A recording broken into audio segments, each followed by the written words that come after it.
What also happened was that if you look at our various economies, there was massive investment in agriculture. There was massive investment in relation to food and fuel. So governments were advised to remove all the subsidies related to fuel, food, and agricultural products. What was also very clear within that period was privatization of or commercialization of public enterprises or state-owned enterprises and utilities. As part of the new liberal agenda was also the deregulation of prices, deregulation of labor and labor laws, but also deregulation entirely of market and the area of trade. Now, since then, what we have seen is that the attack has been very sustained, well coordinated, and what we are seeing now is that it has morphed into many axes. So now we see that in many axes. You can call it the axis of attack. Now is economic. And so there is massive austerity. Government have been told to not to employ or to freeze employment. Because of debt servicing, wage is being suppressed, and resources or revenue that is generated, which should go into financing public services, go into debt servicing. There is also massive corporate attacks. And if you've paid attention to the terrain, you've seen privatization come in different forms. There's the PPPs, there is blended financing, there's, it has come in several forms, but basically it means privatization of public services. It is also very fiscal in a sense that we've seen massive movement of resources and finance from developing countries into developed countries, what we call illicit financial flows, whether through investor-state dispute resolution systems or through taxes. We've seen a flow of resources out of our economies. But what is also very important to note is that whilst we have stack of resources or money sitting in tax havens, we also see on another hand wages that is being dwindled. So, for example, if you look at the difference in wages, if you compare 10 years ago or 20 years ago, what a public service worker was earning, if you look at it now, you see an improvement. But what you also are not paying attention to is the reduction in the purchasing power of the wages of workers. And so, on one hand, tax savings have a lot of resources, a lot of money. On another hand, wages are dwindling. Countries cannot have access to the resources that should go into financing public services, the resources that should empower countries or economies to industrialize. It is also in the workplace, in a sense that we have seen in these days in a more radical fashion, the attack on union leaders. We have seen the attack on trade union recognition. So we see a lot of public service unions in countries who do not have rights to recognition. If you talk about Ethiopia, talk about Liberia, talk about Mozambique, public service workers are just struggling to be recognized as unions. Apart from also seeing clearly the attack on union leaders. So union leaders who show dissent, who call for strike, who call for demonstrations in one way or the other, have to face attack from the police. All these pushed by government. What is also very clear in terms of the attack is that even when we have gone for negotiations and have achieved our aim, the implementation of the agreement now becomes another form of struggle and another form of attack on labor. So it's happening in several forms. It is also very social in a sense that more and more, or we see less financing of public services. And what that means is more deterioration of public services, public schools, public health, state-owned enterprises. And what we see then is that there is clear justification for those institutions or those enterprises to be privatized because they have become inefficient. And so we see this also as a form of attack. But it's also very ideological because if you work in the public services, there's a constant argument, and there's this narrative about the burdensome of public services. There's this narrative about the ballooning of wages, all in a sense to cause the reduction of wages or suppress wages from growing or reduce employment. And if you were with us during the Young Workers caucus, it was clear that unemployment is on the rise. Young people are struggling to find employment. It's also the reason why we are struggling to mobilize young workers within the unions, because they are just not getting employment. Comrades, that is why this forum is essential and provides us, with a crossroad moment. We want to ensure that we establish a shared evidence of the basis for this attack. We want to also deepen our understanding of the political economy of the crisis. We want to agree on a unified labor narrative within the context of this attack. We also want to identify common demands and develop an actionable roadmap for fighting back. And if you have been within this space all these years, what is also very clear is that is what history has taught us, that no right is guaranteed until we organize and through struggles. And so, brothers and sisters, we are calling for this forum so that we can all put our heads together, put our strength together to be able to identify and build a unified front to be able to fight back. The time is not for us to retreat, but to pull all our resources and our energies together to be able to fight back. On this note, I want to welcome you to the PSI Public Services Africa and Arab Countries Public Service Fight Back Forum, titled Why Labor Must Fight Back. Thank you very much, and I wish all of us a very fruitful and active deliberations. I would, at this juncture, hand over to our facilitator for this morning, Comrade Sandra Van Niekerk. Please take over. Thank you. Thanks very much, Daniel, and thanks for that inspiring opening statement about what the purpose of this Fightback Forum is.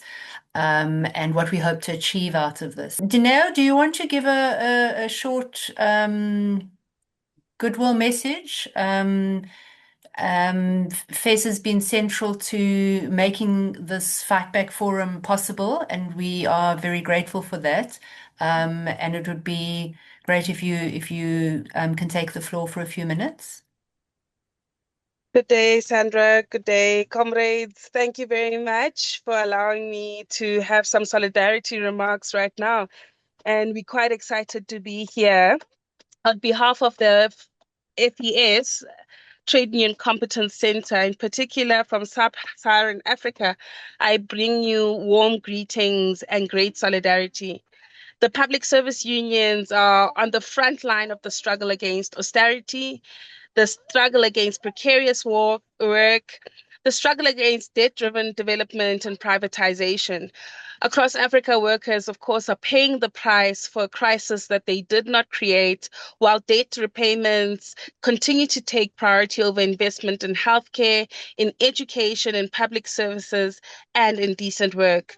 We stand in solidarity today as the FES with public service unions, because this is not only a fight for workers' rights, it is a fight to defend public goods, democracy, and the dignity of our people. It is a just fight. It's a fight for social justice.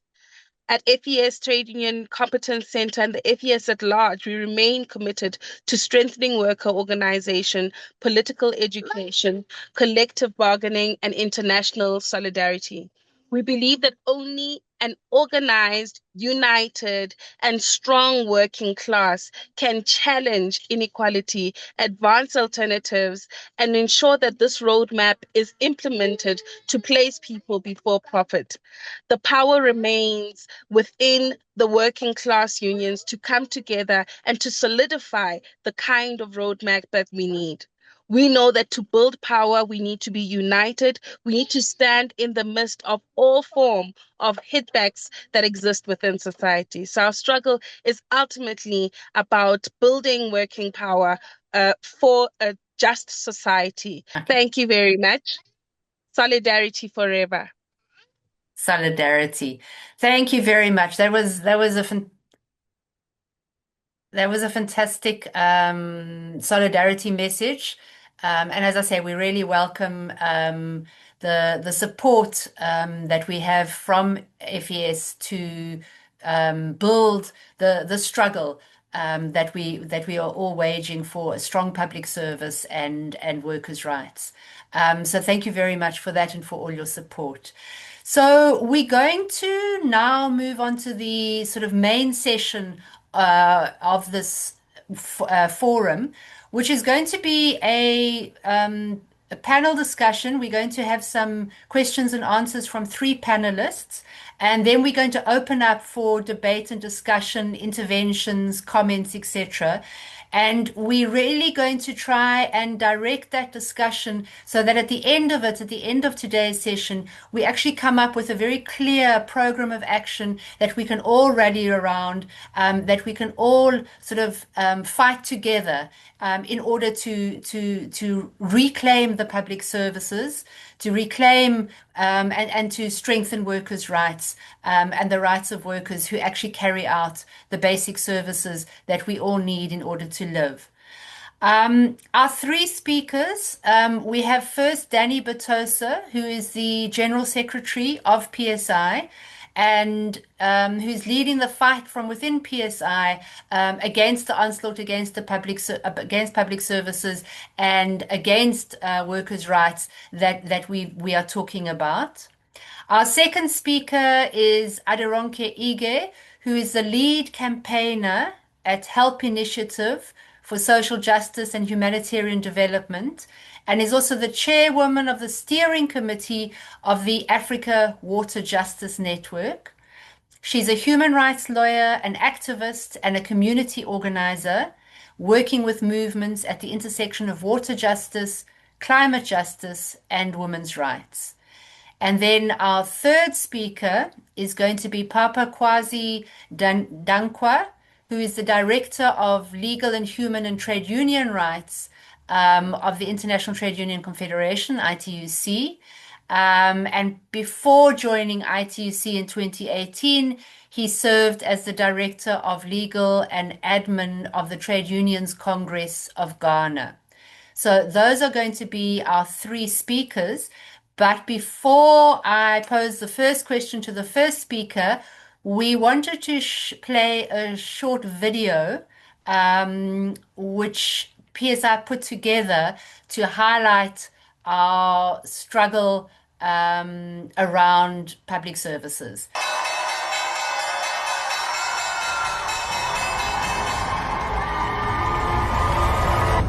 This is their plan. They bought up our media to push a culture war to distract from their economic war. They funded lobbyists and think tanks to capture our democracy and privatize policymaking. Their profits were put above all else. Inequality spiraled. I want to thank every Amazon employee because you guys paid for all of this. Their plan caused immense harm to working people and fueled public anger. This anger is justified. This anger is powerful. The billionaires know this. That's why they back far-right parties, to direct fury away from them and towards minorities and the vulnerable. Ministerio de las Mujeres y Género y Diversidad, afuera! That's why they attack unions, because they know we will channel anger back at them. I disagree with the idea of unions. That's why they are launching a global attack on public service workers. Ministerio de Obras Públicas, afuera! Aunque te resistas. Because they believe we are the strongest force standing in their way. They hate the idea of anything not driven by their profit motive. They fear that public services show another world is possible. They see us as a threat. They are right.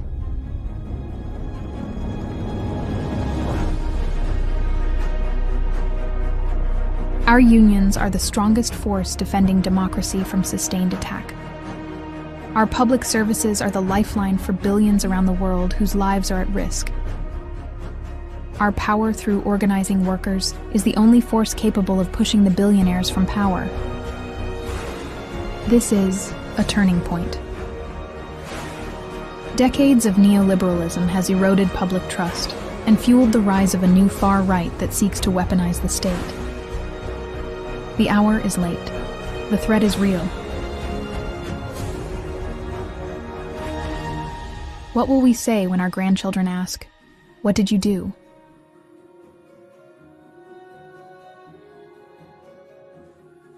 Let the fight back begin.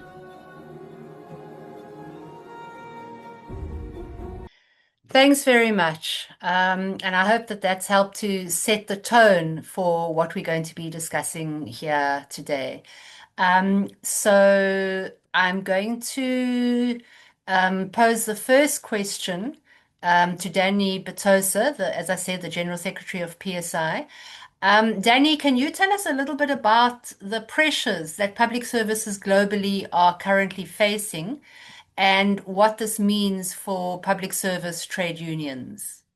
Yeah, thanks, Sandra. And I think their video was a really interesting introduction in terms of describing the shift that's going on in the world. I want to thank you for your facilitation, also the staff, FES for their support, and the South African affiliates for hosting this meeting, and also the AFREC. I wanted to talk about the pressures on public services in the context of that shift, because that is the shift that is changing the fight that public services workers are facing, and changing the pressures that public services face. And it's important that we understand that, because some of the things we're fighting will look the same, but some of the pressures that sit underneath are actually quite different. And so if I could just perhaps start with a lot of the pressures that we have faced in the past, they will continue. So in the past, what we had was this model of neoliberalism that said smaller states are what we need, that the market is always right, that we need to be efficient, and that led to deregulation, austerity, wage freezes, the things that Aberka was talking about in the introduction. And in that context, public services were tolerated, but they were to be privatized. They were to be sources of income for the private sector. Unions could be tolerated as long as they didn't get in the way of providing profits for the private sector. Along with that came a model of globalization. So again, Aberka mentioned free trade, which was part of that model of globalization. Debt and structural adjustment were used as ways to discipline states who got too big. And there was a lot of extraction in the economy. And Africa and the Arab countries know a lot about the way in which that extraction worked. What this caused was a massive increase in inequality. It caused a lot of wealth to flow from the global south to the global north, but not for all global north workers. Again, as Aberka mentioned, a lot of that wealth went into tax havens and went into large corporations, and that created inequality all over the world. It's caused monopoly power, which has meant prices have risen and ordinary workers are paying more. That extraction has occurred everywhere. It's occurred in very traditional colonial ways in the global south through extraction of resources, but it's also occurred through the extraction of surplus value from workers, as a lot of industry was delocalized, and increasingly it's extraction of value out of data. And this has created massive anger. It's created massive anger for a long time in many of the countries in the global south, but increasingly that anger is occurring everywhere, in Europe, in the US, in Latin America, in Asia. And that anger is, I think, creating a crisis in some ways for the old model. And we're seeing the rise of a new form of authoritarian capitalism. And it's that shift that is very important to understand, because it changes the it changes the nature of some of the attacks that public services face and some of the public service unions will face. And the major shift that we're seeing is that increasingly these authoritarian political forces are using the justified anger of the working class to justify more authoritarian capture of the state. And we're seeing the state being used as a weapon. And I'll talk a little bit about the US and Europe because a lot of this is happening there belatedly, but it's having impacts all over the world. In the US, they've seen one of the largest investments in public services in the last few decades under Donald Trump, and that's a surprise to most people to hear it spoken about that way. But that investment is not in healthcare, it's not in education, it's not in judicial workers. It's an investment in the immigration services that are being weaponized to be used by the US government to attack migrants or people who look like migrants and anybody who wants to defend a migrant. And so it's that use of the state as a weapon to implement increasingly authoritarian policies that is going to cause problems for us.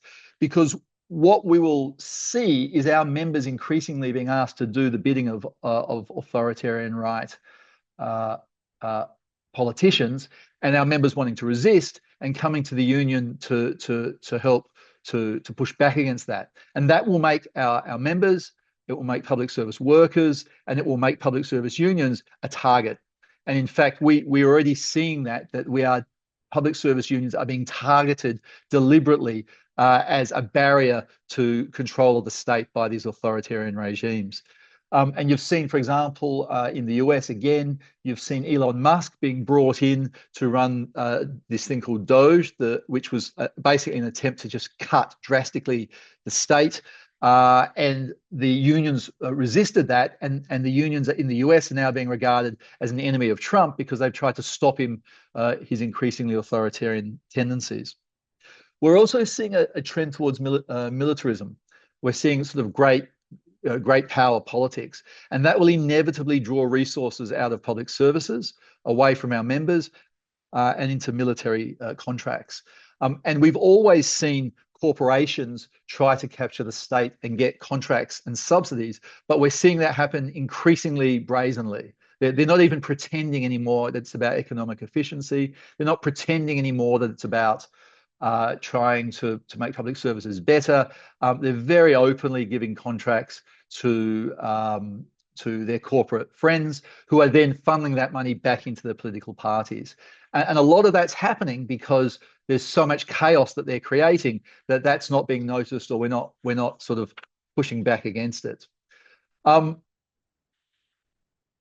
When we talk about how specifically that's happening, it's something that actually I think in this continent is not as big a surprise as in other places. We're seeing pressure on tax department workers not to tax the friends of the political leaders. We're seeing pressure on national administration workers not to call out corruption, not to implement rigorous and transparent government policies. We're seeing pressure on judicial workers and electoral workers to not call out or hold fair elections. We're seeing pressure on school workers and health workers, not only to not provide services to migrant workers and certain groups within the community, but also often to report them to the authorities. We're seeing our water workers, who in the past have been at the forefront of calling for water to be provided to people as a human right, being attacked for doing that because water is an increasingly scarce resource in the climate crisis, and industry wants to monopolize it or make profits out of it. And in general, public service unions are often the last or the largest of the organized trade unions, and they are often the unions who are most politicized to push back. So all of this is changing the type of attacks we're facing, but perhaps more importantly, it means that the attacks are coming faster, and they're inevitable. It's not the case that if you allow privatization to occur, you might get away with not having to deal with an attack on your leaders. The very fact that we are defending public services and the most vulnerable and authoritarian and anti-democratic regimes means we become a target. There's a couple of other points I just wanted to mention because it changes a little bit the battle we're facing. One is that we're seeing a shift between who the corporations with the most power are. They used to be mining companies or finance companies, but increasingly the largest corporations are the big tech companies. And they have an enormous power in the private economy, but increasingly they're pushing into the public sector. They're automating public service provision. They're using surveillance through government departments to stop dissent. And they're using tech to privatize. They're saying public service workers are inefficient, they're paid too much, their pensions are too high. We can make this all much more efficient if you just allow us to come in with our tech solutions. And inevitably, that's a privatization to the private sector. And then the last thing that's happening is this anger that we're seeing, and it's genuine anger amongst the working class about rising cost of living, about declining public services, about not being listened to and declines in democracy. And too often it's also about war and instability. The authoritarian right are, instead of saying, oh, it's the communists or it's the unions, what they're saying is it's minorities, it's migrants, it's women and feminists. Increasingly, we're seeing LGBTQ folk targeted, and public service workers need to understand that sometimes we're wrapped up in that group and we're attacked as well. So an attack on all those other groups and us is part of the same attack.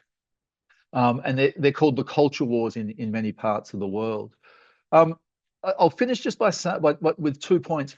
One is, in many ways, the Global South has experienced a form of this over many, many years. And I think Africa and the Arab countries are no different, because the traditional model of colonization used the state of a great power to enforce its will on the colonized countries. So many of these things are more familiar in Africa, the Arab countries, in Latin America.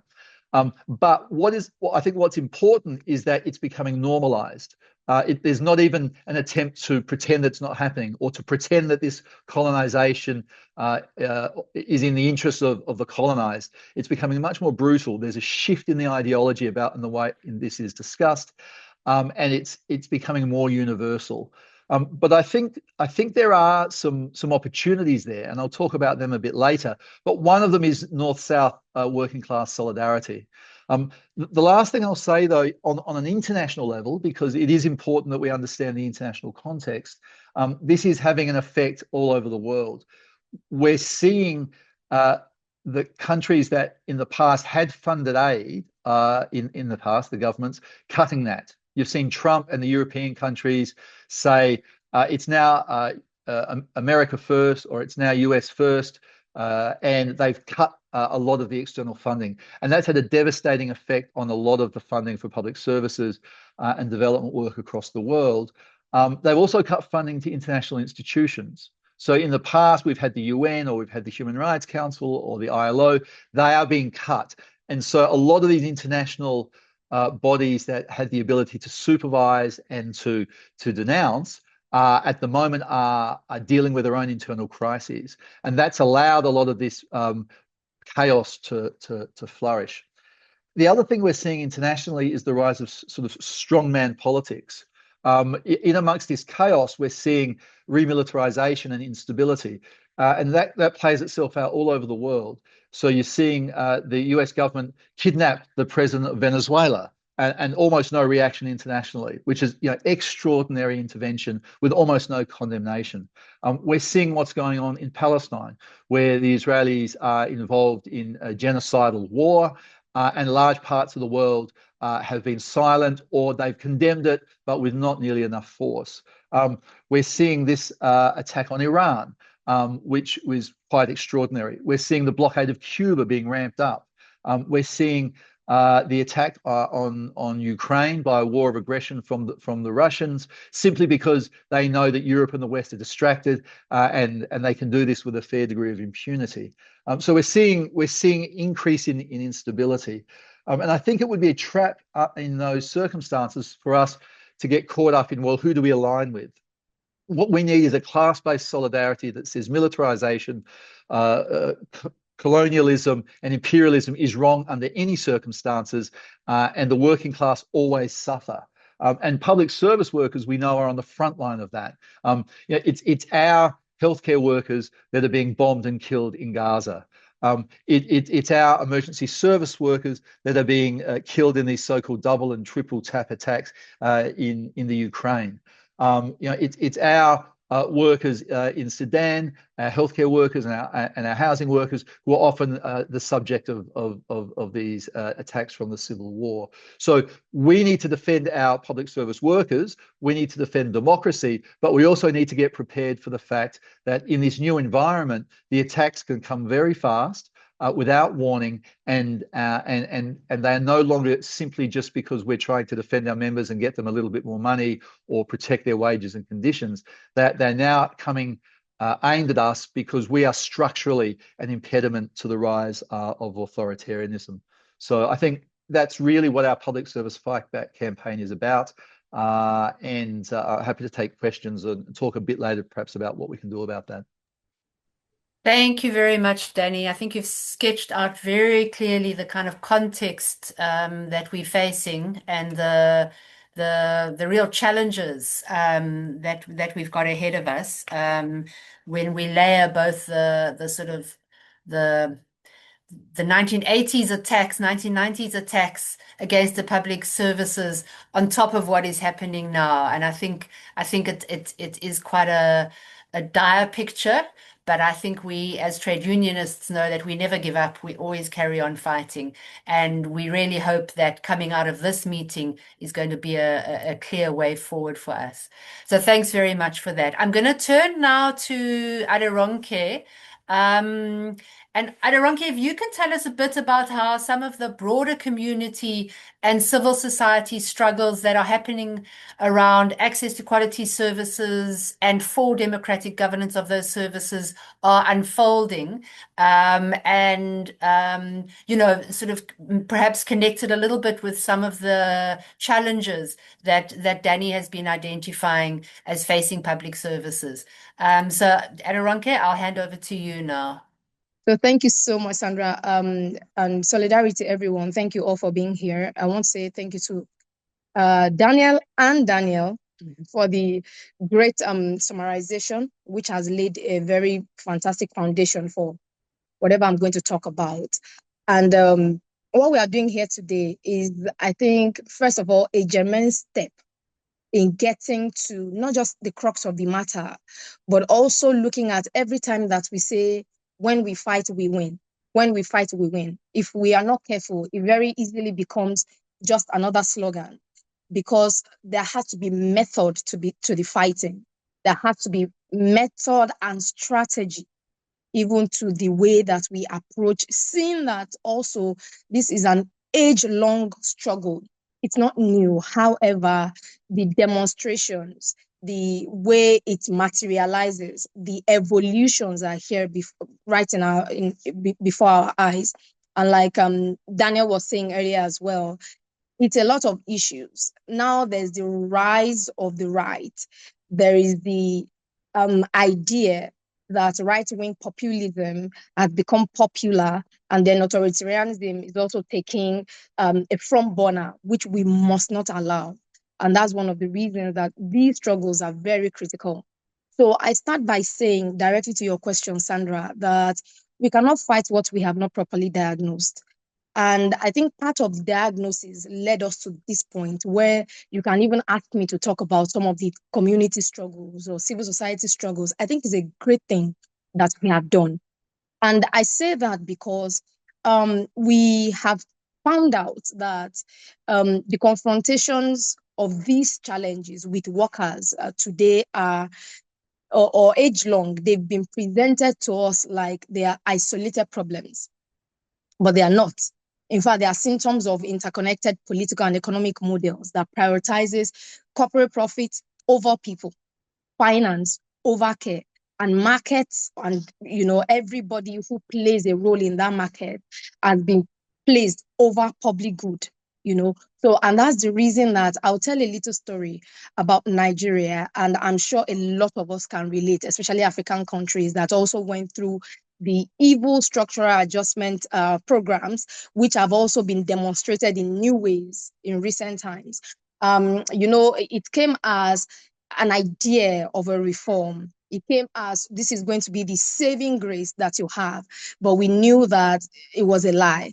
But again, government or states will often buy into lies, also because of reasons that we have enunciated earlier.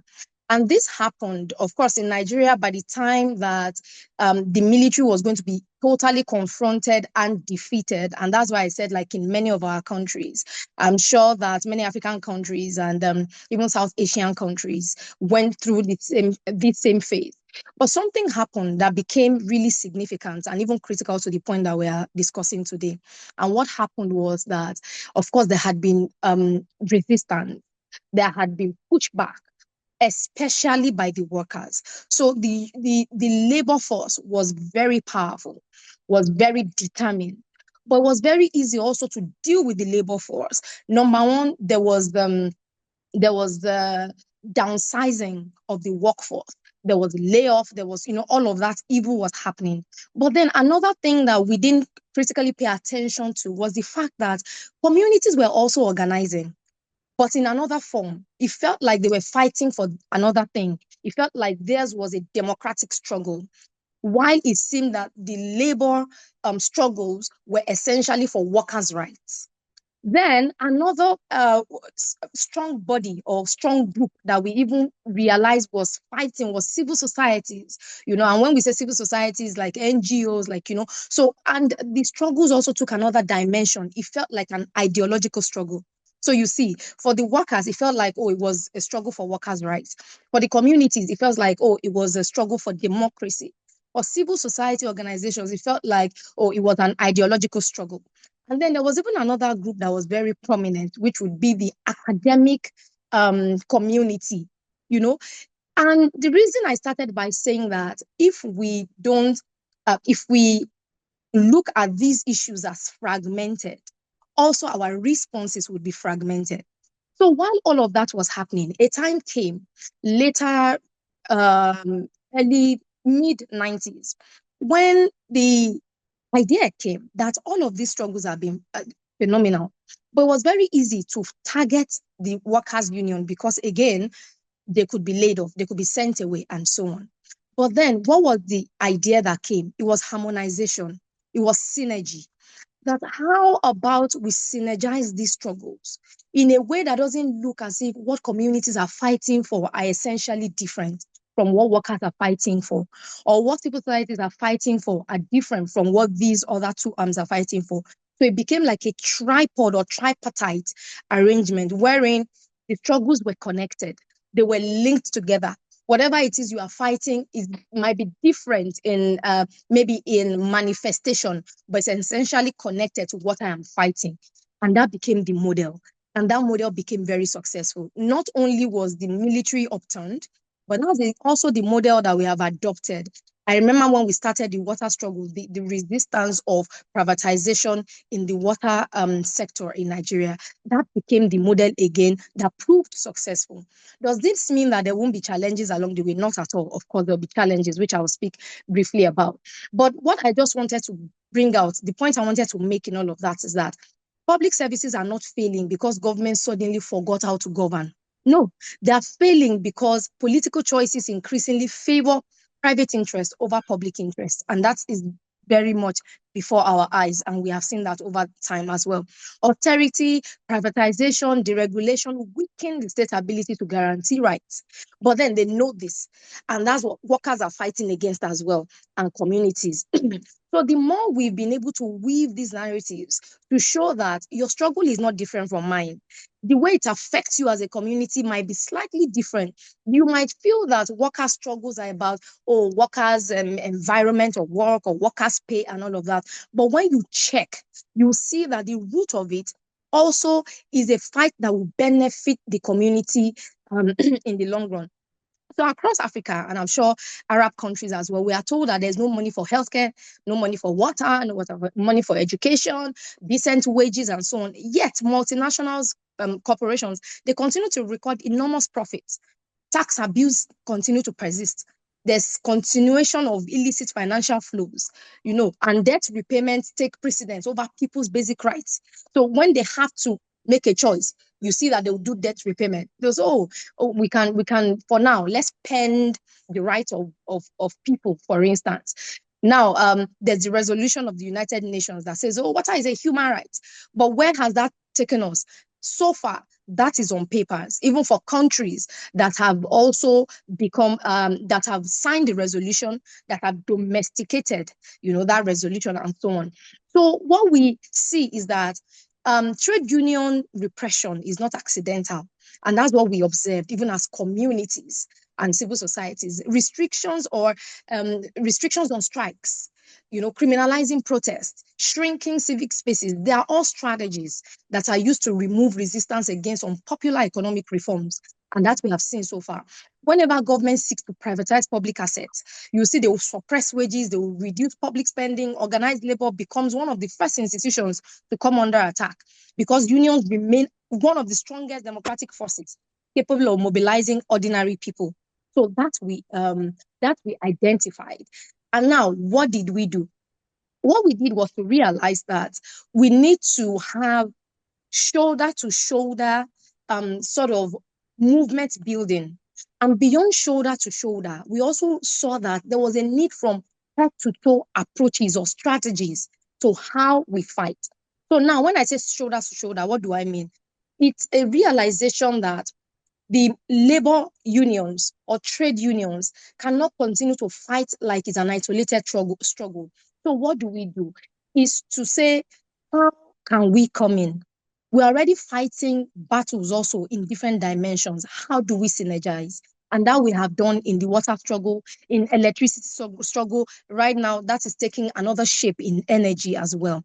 So what we have proposed as a people is that we need to do more of incorporation of academic arms of what these things look like, of this representation into our movement, into our struggles and movement building.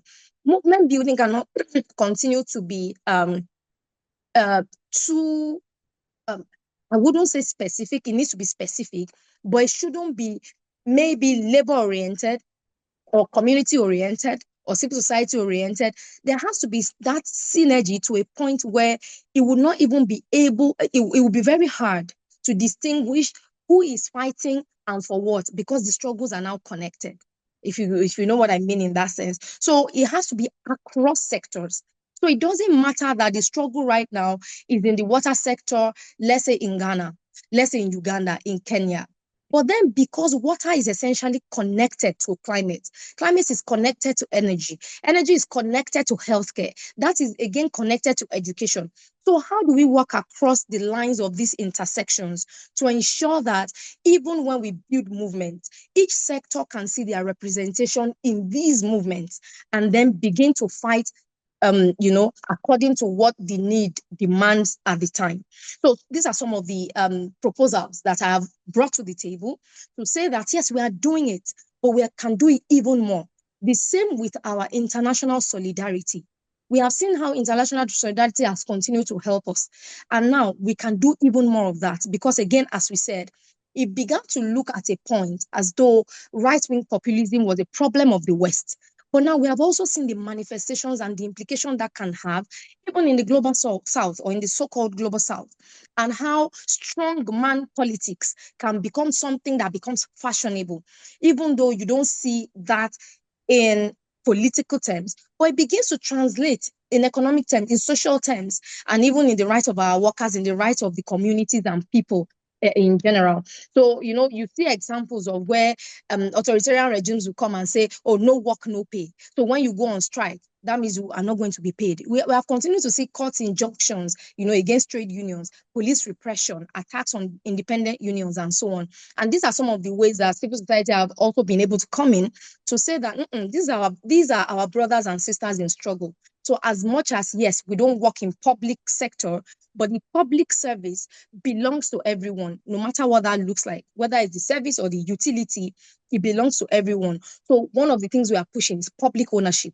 And beyond public ownership also is collective democratization also of ownership of services of that space in itself, whereas people begin to have a sense of collective ownership, and then labor struggles do not continue to look like struggles for the labor alone. It looks like struggle for people, because we know that the problems are all connected.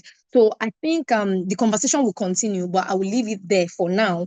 Some of the challenges that we have seen, of course, the repression.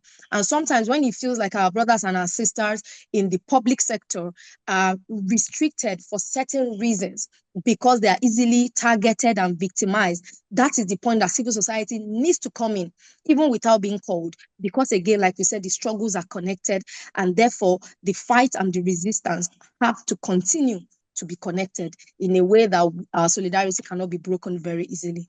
So thank you very much, Sandra, once again, and thank you, everyone.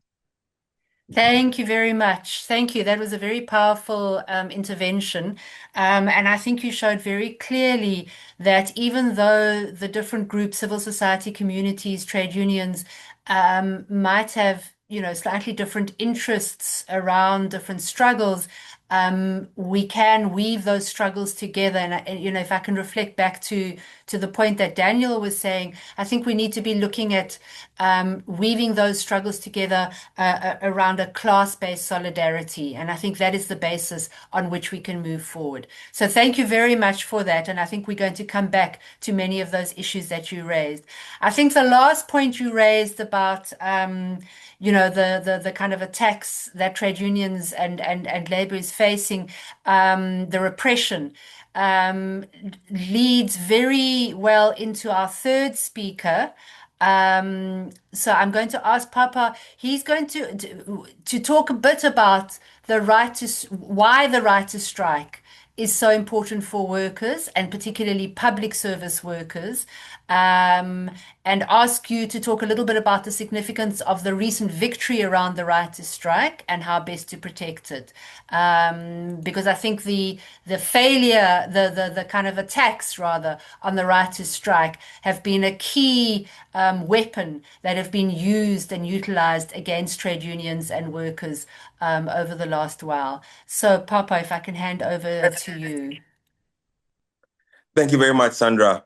You can hear me, right? Yes, perfect. Brilliant. Great. So thank you, Sandra, and thanks also to Obeko for setting the scene, and to Daniel for really laying out, and of course Ige for laying out very, very well and clearly the diagnosis of where the issues are. So I'm not going to go through that again from my side, except to come back to them, to link them here and there as I talk about the relevance, the continuing relevance of the right to strike as a key tool for the fight back. And in that sense, to speak about the current or recent victory from the International Court of Justice. I will say that the struggle or the attack is a question of resources, but also it's a question of state capacity to protect. And it is important that the state continues to have the capacity, the resources to provide that equal ground upon which all citizens, are able to be protected in their day-to-day economic and social activities. And this brings me to affirm Daniel's point about the nature of extractives or the extractive nature of neoliberalism, etc., globalization, and so on. So the right to strike is the natural autonomous tool by which workers protect their dignity, because this asymmetrical relationship between business and workers, or in the case of Africa and Arab countries, our experience of slavery, our experience of colonialism, our experience of extractive economic relations, and so on. The right to strike, the right to protest, is that which gives agency to us as workers to fight back. All right. And in the specific context of the fight on Convention 87, I will, in this context, trace it back to immediately after the Cold War, and to link it to Daniel's point that immediately after the Cold War, there was then the call for flexibilization, for deregulation, and therefore strikes became a nuisance, right? And we saw the attack on the right to strike as a tool protected not only at the national level for the defense of workers' rights, for the advancements of workers' interests, but also internationally as a protected right. It came under intense attack because it is, as we usually say, the quintessential last resort of workers in protecting their dignity, but also fighting against commodification of labor. And then fast forward to the fight against the what we call the negatives of the discontents around globalization. So this is post 92, coming to 96 with all the free trade push and all the protests in Seattle and in many other parts of the world. And in 2012, this came to a head. The ILO published a report by its committee of experts, which looked at the role of fundamental rights, including freedom of association and the right to strike, in stemming the tide against the abuses linked to globalization, against the inequality that was rising as a result of the lack of proper regulation. The deregulation had taken the deregulation and flexibilization efforts by capital was at its peak, and the discontent, the negatives, the impact on workers was clear. The employers in 2012 then fought strongly back against this report of the ILO. So in 2012, we were not able to have the supervisory system function properly as it was intended to function. And since then, the workers in the ILO, the workers globally with PSI, ITUC, and Global Union Federations have really been at the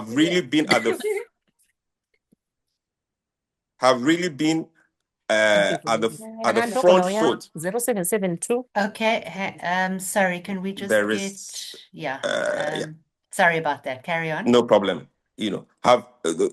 Workers have in the leadership of the global movement have been really at the front foot of fighting back to reclaim this right to strike for its protection internationally. So the 2023 fight or reclaiming of that space by the workers through the efforts to refer the dispute around the right to strike to the International Court of Justice, for me, it's a prime example of where is a prime example of workers fighting back.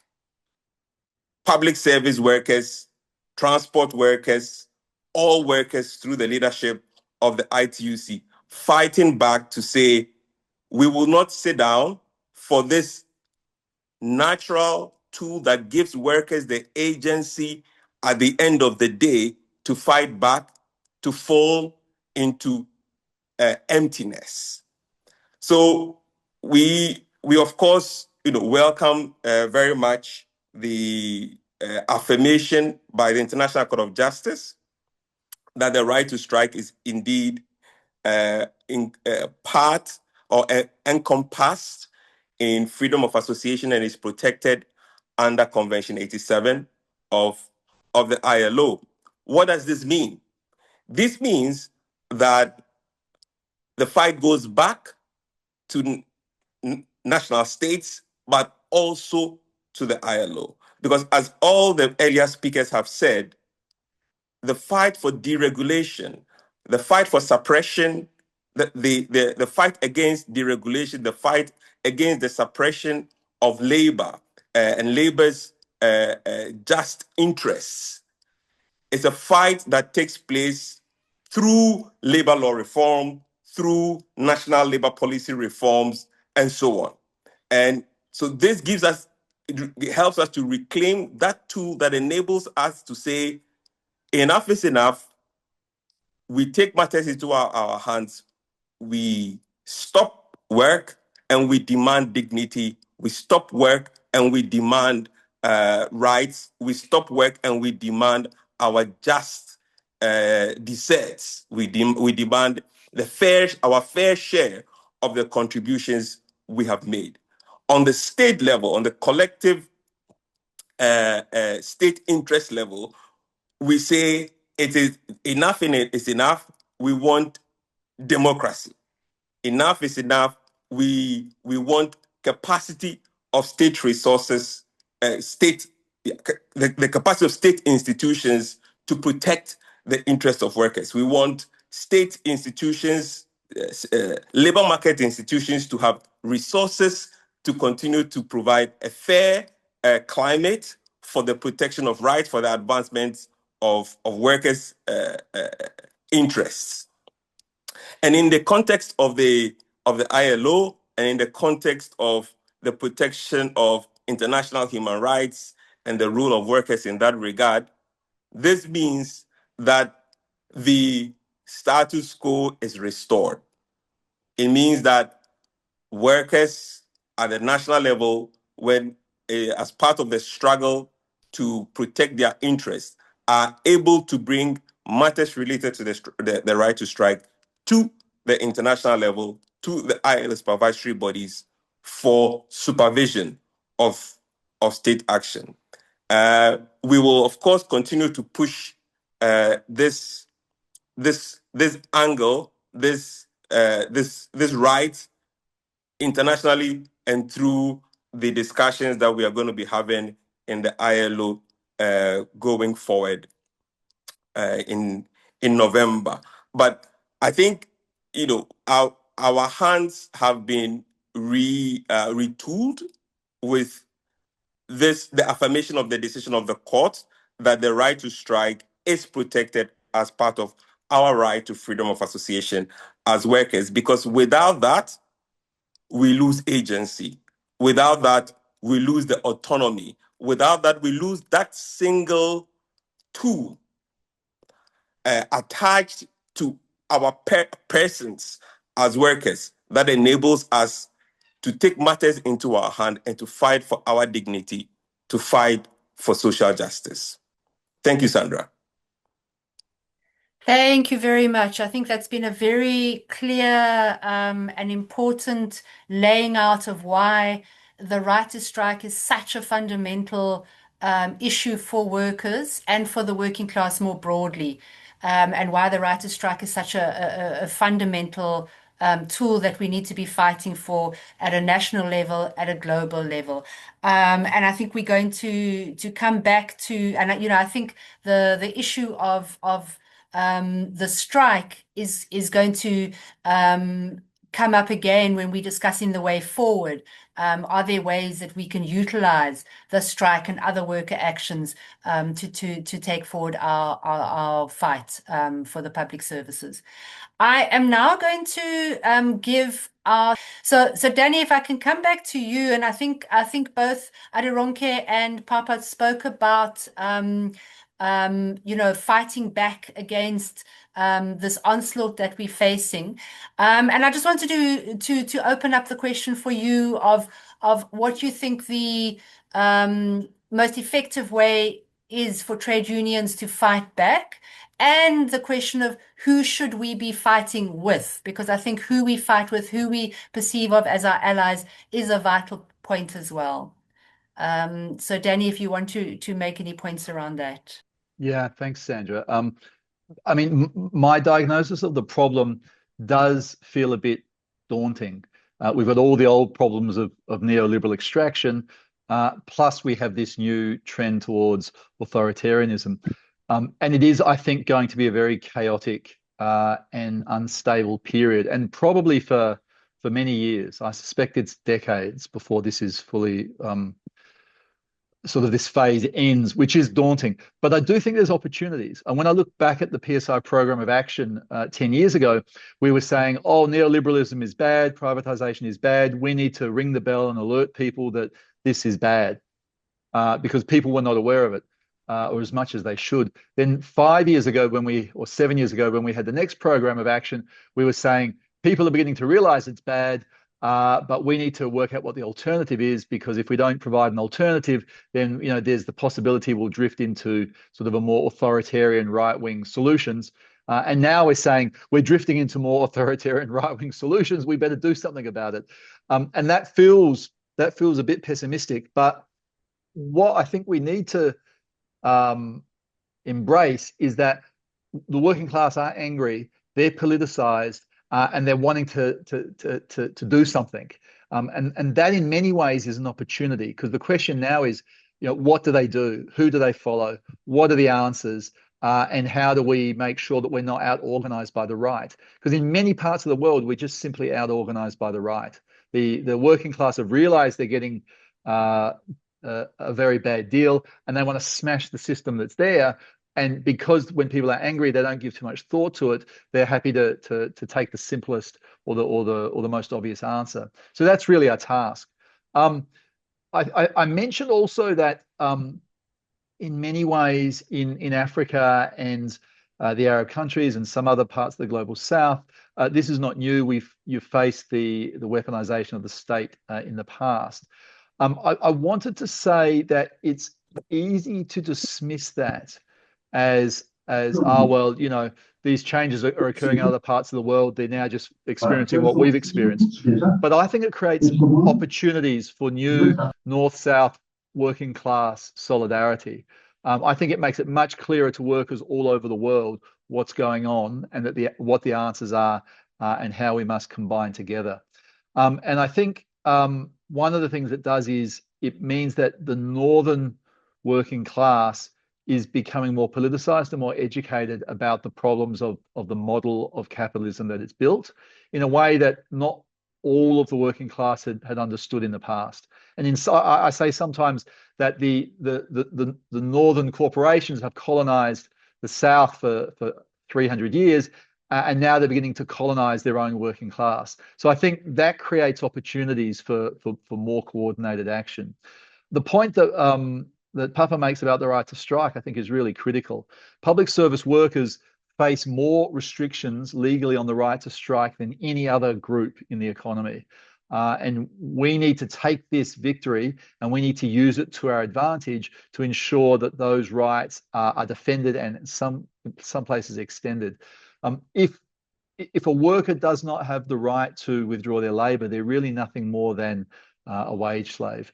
And we need to make sure that we do have the agency that Papa spoke about. In terms of the other possibilities, I think one of the other opportunities is that old alliances are being fragmented. And we had a very strong global consensus around neoliberalism and some of those institutions, and that's fracturing. And that means there are new possibilities for new alliances globally. And we've seen that with the UN tax treaty, something that was for decades was opposed very effectively because of the uncertainty around these global alliances. That the alliance of some European countries, the US, Japan, Canada, Australia, that fragmented, and it was actually an initiative of the European Union that was able to break through. And I think that will happen increasingly. So there are opportunities on the global stage to form new alliances of the willing that look a bit different from the past.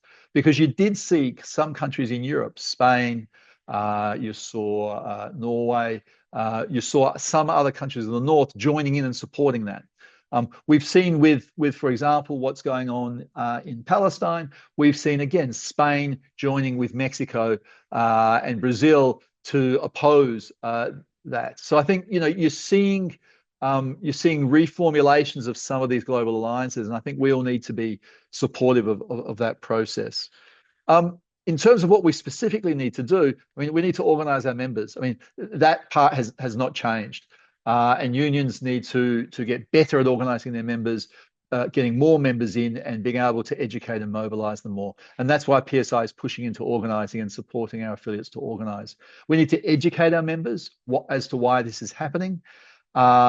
It's not enough anymore to just talk about the bread and butter issues of workers. We need to link what's happening to them to the broader structural problems. And I think that one of the previous speakers, Aderenki, spoke about that. We also need to find villains. I mean, what the authoritarian right is very good at is pointing to some group that can't defend itself and say it's their fault. If you're feeling unhappy, if you're angry, it's their fault. And we need to find villains, and we need to find villains that are worse than theirs. And it's not hard. These corrupt politicians or these large corporate leaders who live extravagant lifestyles but want everybody else to sacrifice more, they make great villains. And we need to be able to point to them and say, they're the problem. We're against what they're doing. If you don't like what they're doing, then come with us. Because if we don't, then they will make villains of minority groups, but they will also make villains of public service workers. And so we need to get in first. The alliances, I think we've had an excellent intervention about why we need to build alliances, particularly public service workers. If you're in a car factory, you can go on strike if you've got that right, and you can do economic pain to the car company. If you're a public service worker and you go on strike, you're doing political pain to the government, but only if the users of those services are on your side. It's very easy for the government to say to the users of our services, look, the union needs to be crushed because otherwise they go on strike all the time. So we need to build those alliances with the community who use our services. And we need to pick the issues that are going to unite.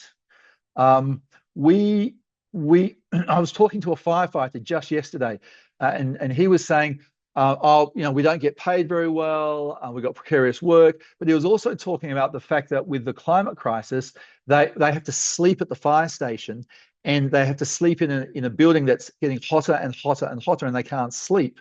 And I said to him, look, that's the issue that you should be talking to the community about.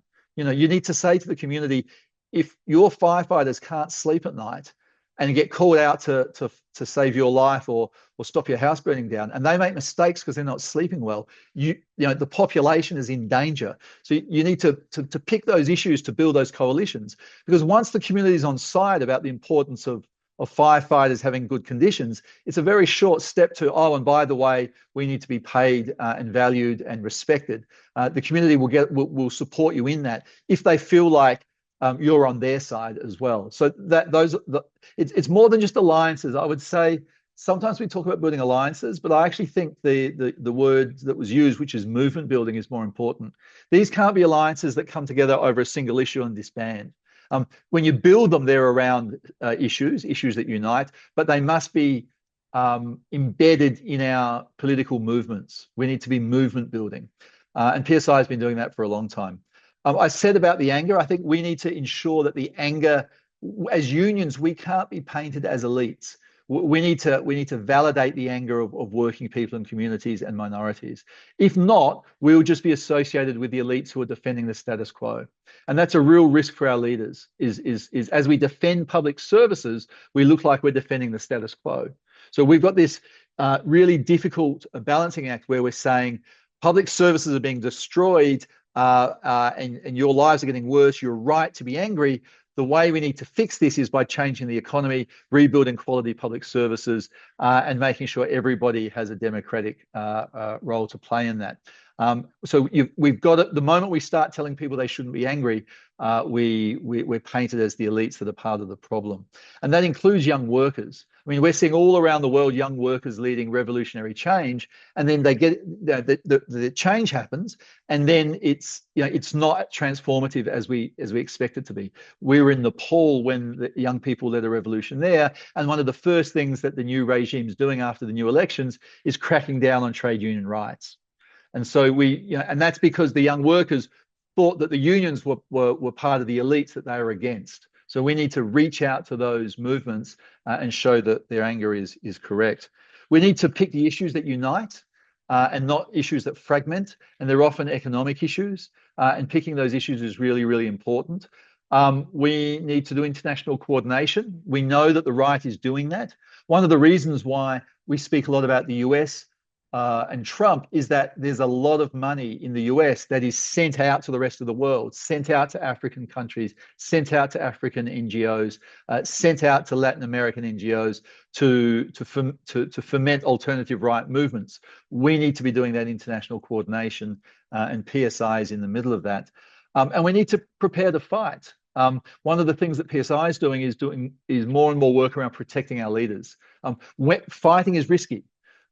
Doing nothing is riskier, but we do need to protect our leaders and our activists so that when they do fight, we can keep them safe. And PSI is doing more and more work around protecting our leaders. I'll just finish up by saying, I did say before that it does feel like in some parts of this continent, some of this is not as new as it is in other parts of the world. And I think that's true. In many ways, I think what we're seeing is the powerful interest in the global north using the tools of colonization against its own working class. And the working class in the north is surprised by that sometimes. But I think it would be a mistake to just sort of say, well, that's been happening to us for 100 years, welcome to our world. I think what we need to do is be speaking to the working class in the north, because this is a moment of politicization and education for them. This is a moment where they're struggling to make sense of this. And I think we can use that through our international solidarity to create more awareness about the working class from the north. But I think also in the working class of the south, we need to be saying to our workers in the global south, this is an opportunity for solidarity. It would be a mistake to just sort of ignore what's going on and say, well, this has been happening to us for decades.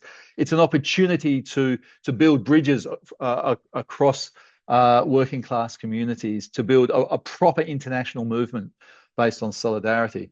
So if I could just finish up, these attacks will come. We need to prepare, doing the things we've always done, organize workers in the workplace and reach out to the communities they serve.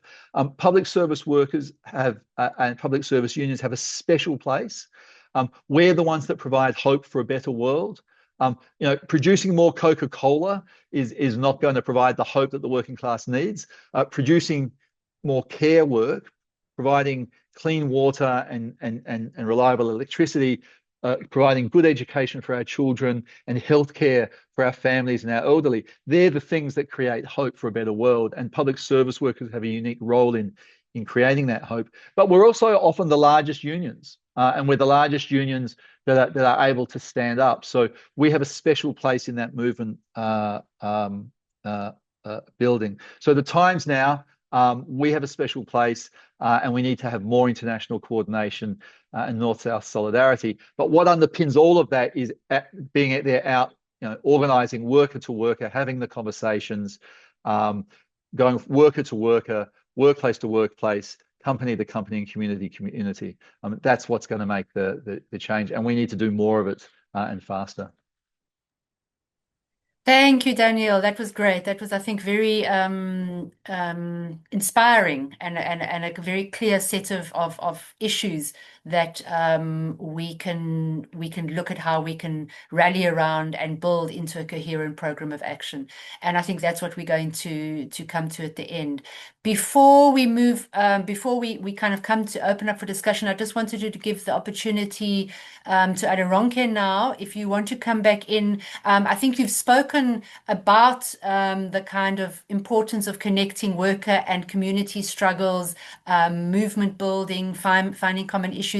Do you want to talk a little bit more about any of those issues, reflect back on anything that Danny or Papa have said, and particularly around some of the struggles that you've been involved in, like, water, access to electricity, etc.? Yes, thank you so much, Sandra. Thank you so much, Daniel. That second coming was amazing. That was very, very inspiring and educating.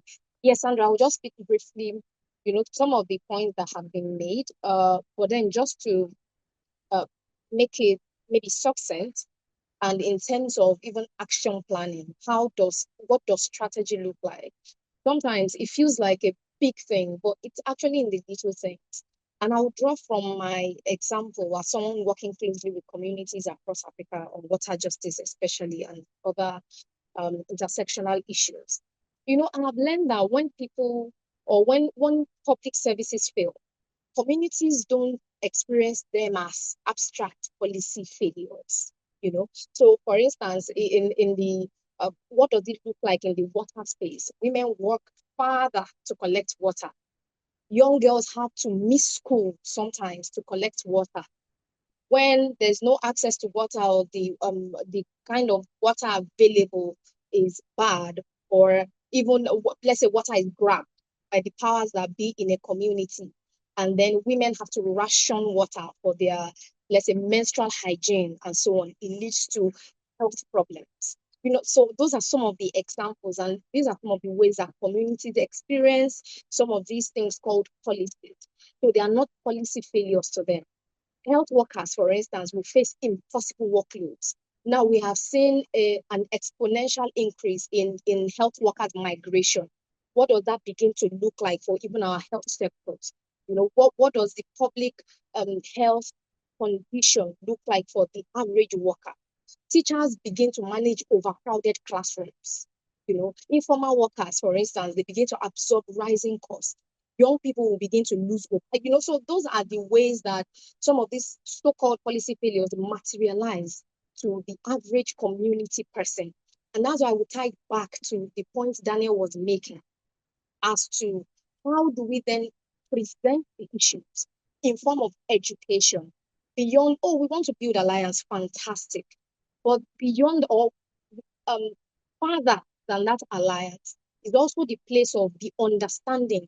When the community sees, this is how I come in. So when a worker or a workers' union is resisting or struggling for a particular thing, they see themselves in the struggle. It's not necessarily about, these workers are on the rise again or on the move again. It's now our collective struggle. So I just wanted to emphasize that point, that it's important to break it down, to break the message to how this materializes for the community person. So when we talk about budget cut, for instance, every budget cut has a human face, and what does human face then look like to the average worker, to the average community person, and so on. So, I just said that to say that I can use an example of the water sector, but then it's a wider crisis. I'm sure what I have explained now, we can see it across our sectors. We talk about privatization, corporate capture, that leads to what? Weaken public utilities. And when that happens also, we see climate pressures. When we talk about climate, it sounds very abstract still to many communities. But when you break it down, to nitty-gritty. They begin to see themselves in the issue. So these reveal broader political, economic issues, and they connect to all angles of the human endeavor. So, so for me also, I think I wanted to bring up the point of something that feels like an important intervention to me, and it's the fact that labors must not be seen as representing only labor. I think we have emphasized that point enough, but it has to be, seen as the labor has a massive force, has membership, has population. But the moment an average person sees that labor struggles are not just representative of the labor union. Also, when we say labor, we just say it in terms of the working people. But the working people are also patients who go to these hospitals beyond being a worker in the healthcare sector. They're also tenants. So when you are talking about cost of living or urban development, or even the way that housing is managed or governed, they are also tenants. They are also people who use housing like consumers. They're also commuters. They're community members and so on. So these are the ways I believe we connect the struggle so that when workers are, when we are building the movement, it's seen as defending workers, it's defending community, defending democracy. And that has to be. And I said that when I was thinking about the topic today, I thought about what we have seen. It has happened before, but in another variation, the Gen Z movement. The revolution is very much within our space, it's before our eyes. But how are we connecting so that we can translate these movements or these struggles into broader political gains, into other issues? How are workers connected to, when you say, Gen Z movement in Kenya, you have seen what is happening in Cameroon. We have seen it in Nigeria. You have seen Ghana. We have seen Senegal. So how are we able to connect so that it's not just Gen Z movement for certain social issues? They are also linked to broader political economy, of our spaces in general. So I believe also this fits very well within PSI's emphasis on alliances with civil society and community, which we have agreed now is beyond just the name alliance. It's also how is that conducted? How is that built into movement? So I think just to give a level of hope also, I'll say that we are not doing badly at all, because I think one of the things that activists are very good at is criticizing ourselves and being very hard on ourselves. And that's very important so that we can continue to be motivated. But I think we also need to begin to count our gains. What are some of the things we have done in the water sector that have worked, that cannot be replicated in the energy sector, in the healthcare sector, in the transport sector, and things like that? So we have looked at the models that we have used to either campaign or to build movement. What are the lessons? And I'll give this very quick example. I have just returned from where I went to do some instructing, I will put it like that to be modest, at the University of Greenwich. And one of the things that give me joy is that you can see the presence of Public Service International in the university. So there's this, I'm sure you know Cyril. Well, many of us on the call, I see Dalia on the call as well. I see Umar, I see Fatu. I'm excited. You know why I'm excited? Because it's called the Public Services International Research Unit of that academic institution called the University of Greenwich. So I'm bringing this as an example of what we can continue to do or even invest in better. What do? Is to connect academic research to struggles in a way that we can also have evidence-based movement building, so that even when we struggle regarding certain things, we can connect them to research outcomes. What is the research finding on, let's say, corporatization or even financialization in, let's say, sub-Saharan Africa or even Arab countries and so on? What does that look like on the ground for the average worker? So it's like bringing together researchers and labor unions and activists in general to look at these cross-cutting issues. And now it has translated into a summer school. This is the second year running. So this is one of the things I think we are doing correctly. That means that we are connecting, as I said earlier, shoulder to shoulder. But when we are connecting, what are we doing? We are generating evidence for the broader fight, which is ideological, because there's no way you will be in that type of environment and you are not interrogating issues of neoliberal ideals, and now they have continued to translate, or even in the current form, how are those now translated into the extractive governance models that we are beginning to see?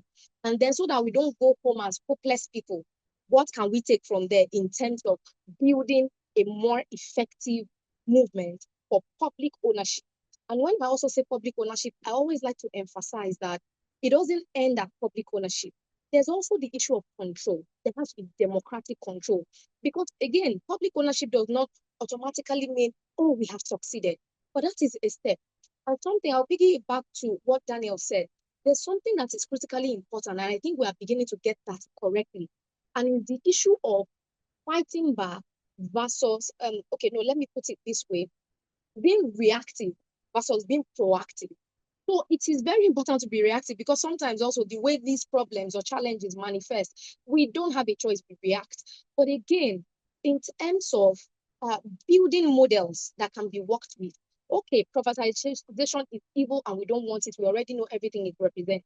So what are we supplying? Now we are supplying different models of public ownership and what that looks like. There's public-public partnership. There's public community ownership. So in terms of bringing models, I think we need to do more.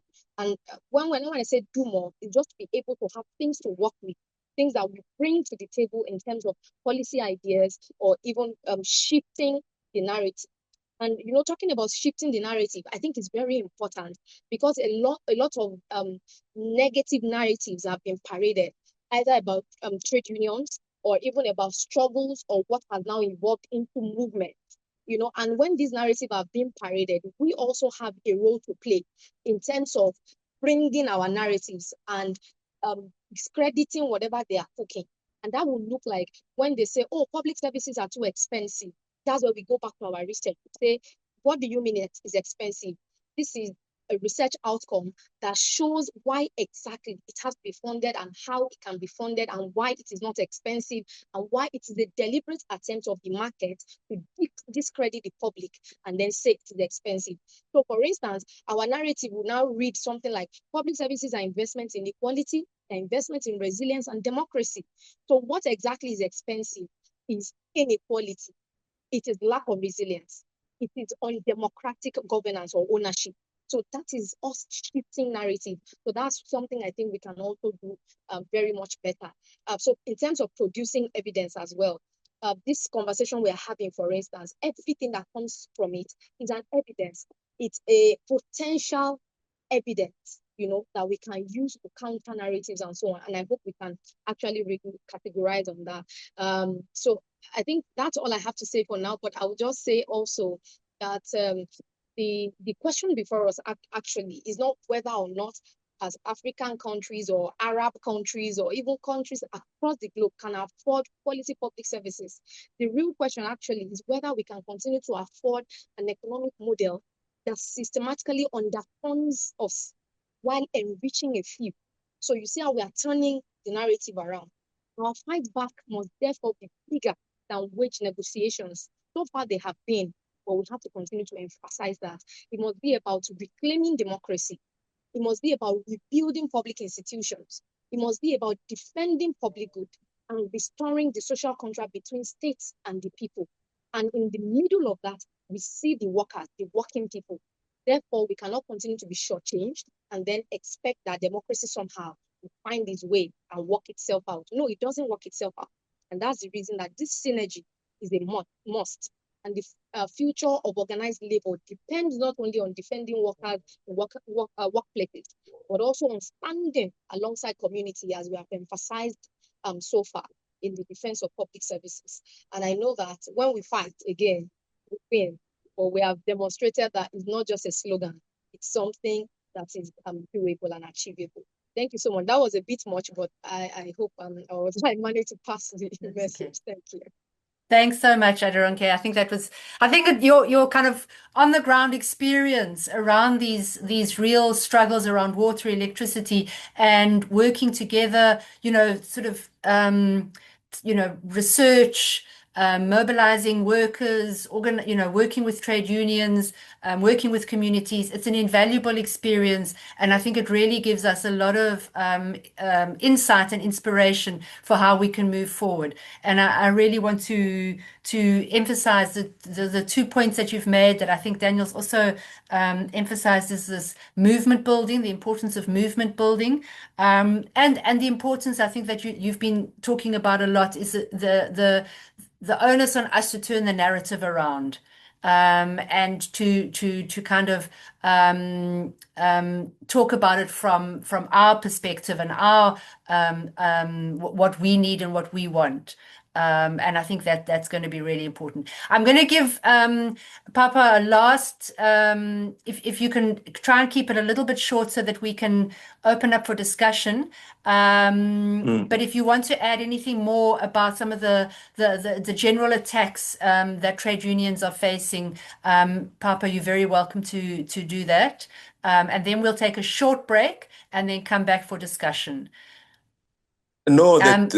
the two interventions are brilliant, and they capture really a lot of the key points, both in terms of emphasizing the diagnosis, but also giving us a way forward. The one thing I will add is that I think that also goes back to Daniel's point about not making the fight the not making the fight about elites, right?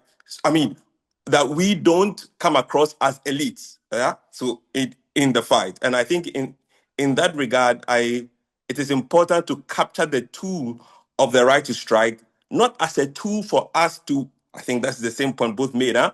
Not to as a tool for us to only deploy when it is about our narrow workers' interest, right? But about the broader connections between what we fight for as workers and the bigger fight for them. There must always be a link when we are deploying strikes and protests, to make the link to the broader fight for democracy, democratic governance, economic democracy, dignity, right, of workers, dignity of the community, the delivery of public services generally. So when we are fighting for our wages and using the right to strike, we are connecting it to why that matters for the delivery of roads in the nooks and crannies of our communities and countries, why that is important for health delivery, why that is important for the conception of the state as a care state,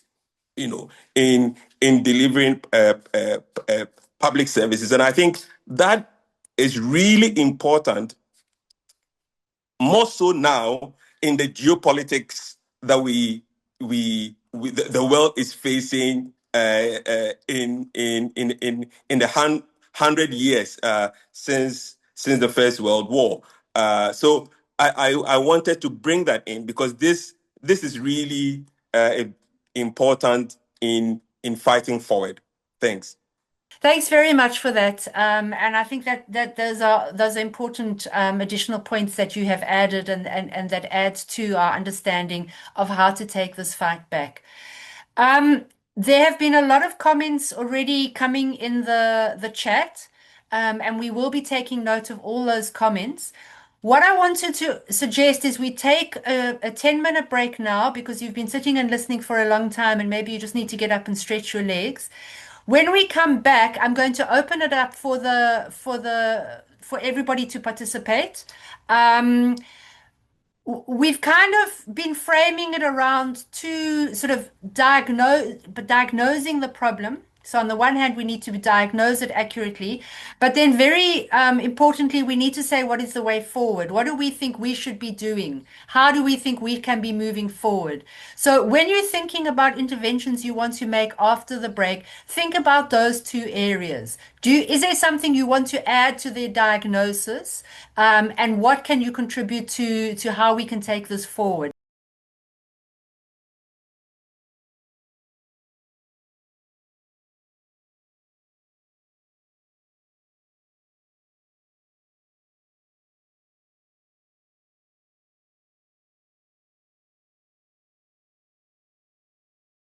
All right, good to have everybody back. So what I wanted to do is, as I said, open up for discussion, responses to the key issues that have been raised, etc. So let's have some hands can go up now. During the interval, we posted a set of 3 questions, which I think have also been posted in the chat, just to help perhaps frame the discussion, or frame where we want to come out of this discussion. So, are there 3 to 5 common priority demands that we can identify, that we can build and rally around, at both a national and a regional level as we move forward? Aisha, I've got you up first. You want to, floor's open for you. Hi, everybody. For those of you who don't know me, I'm Aisha Fahadu. I am PSI Projects Officer. I'm based here in South Africa. And I just wanted to say this has been an inspiring webinar.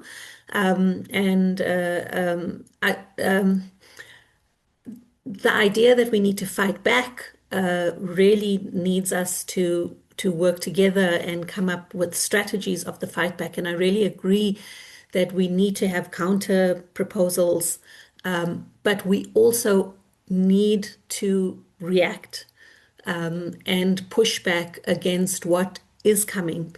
In the last 2 days in South Africa just got a World Bank loan for 1.2 billion, which is about 25 million rands. And this is supposed to go for water and sanitation projects. We know that the effects of this World Bank loan will have impact on austerity. It will impact all public sector, all public spending. And at the same time, we also have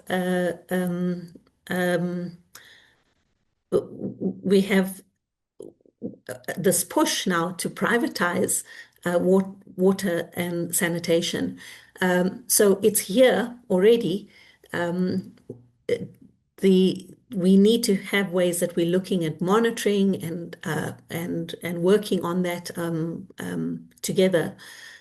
So I'd really be interested to hear from unions how we can, what we need to do and how they think what role we can play together to push back on this. It's not just happening in South Africa, it's happening everywhere.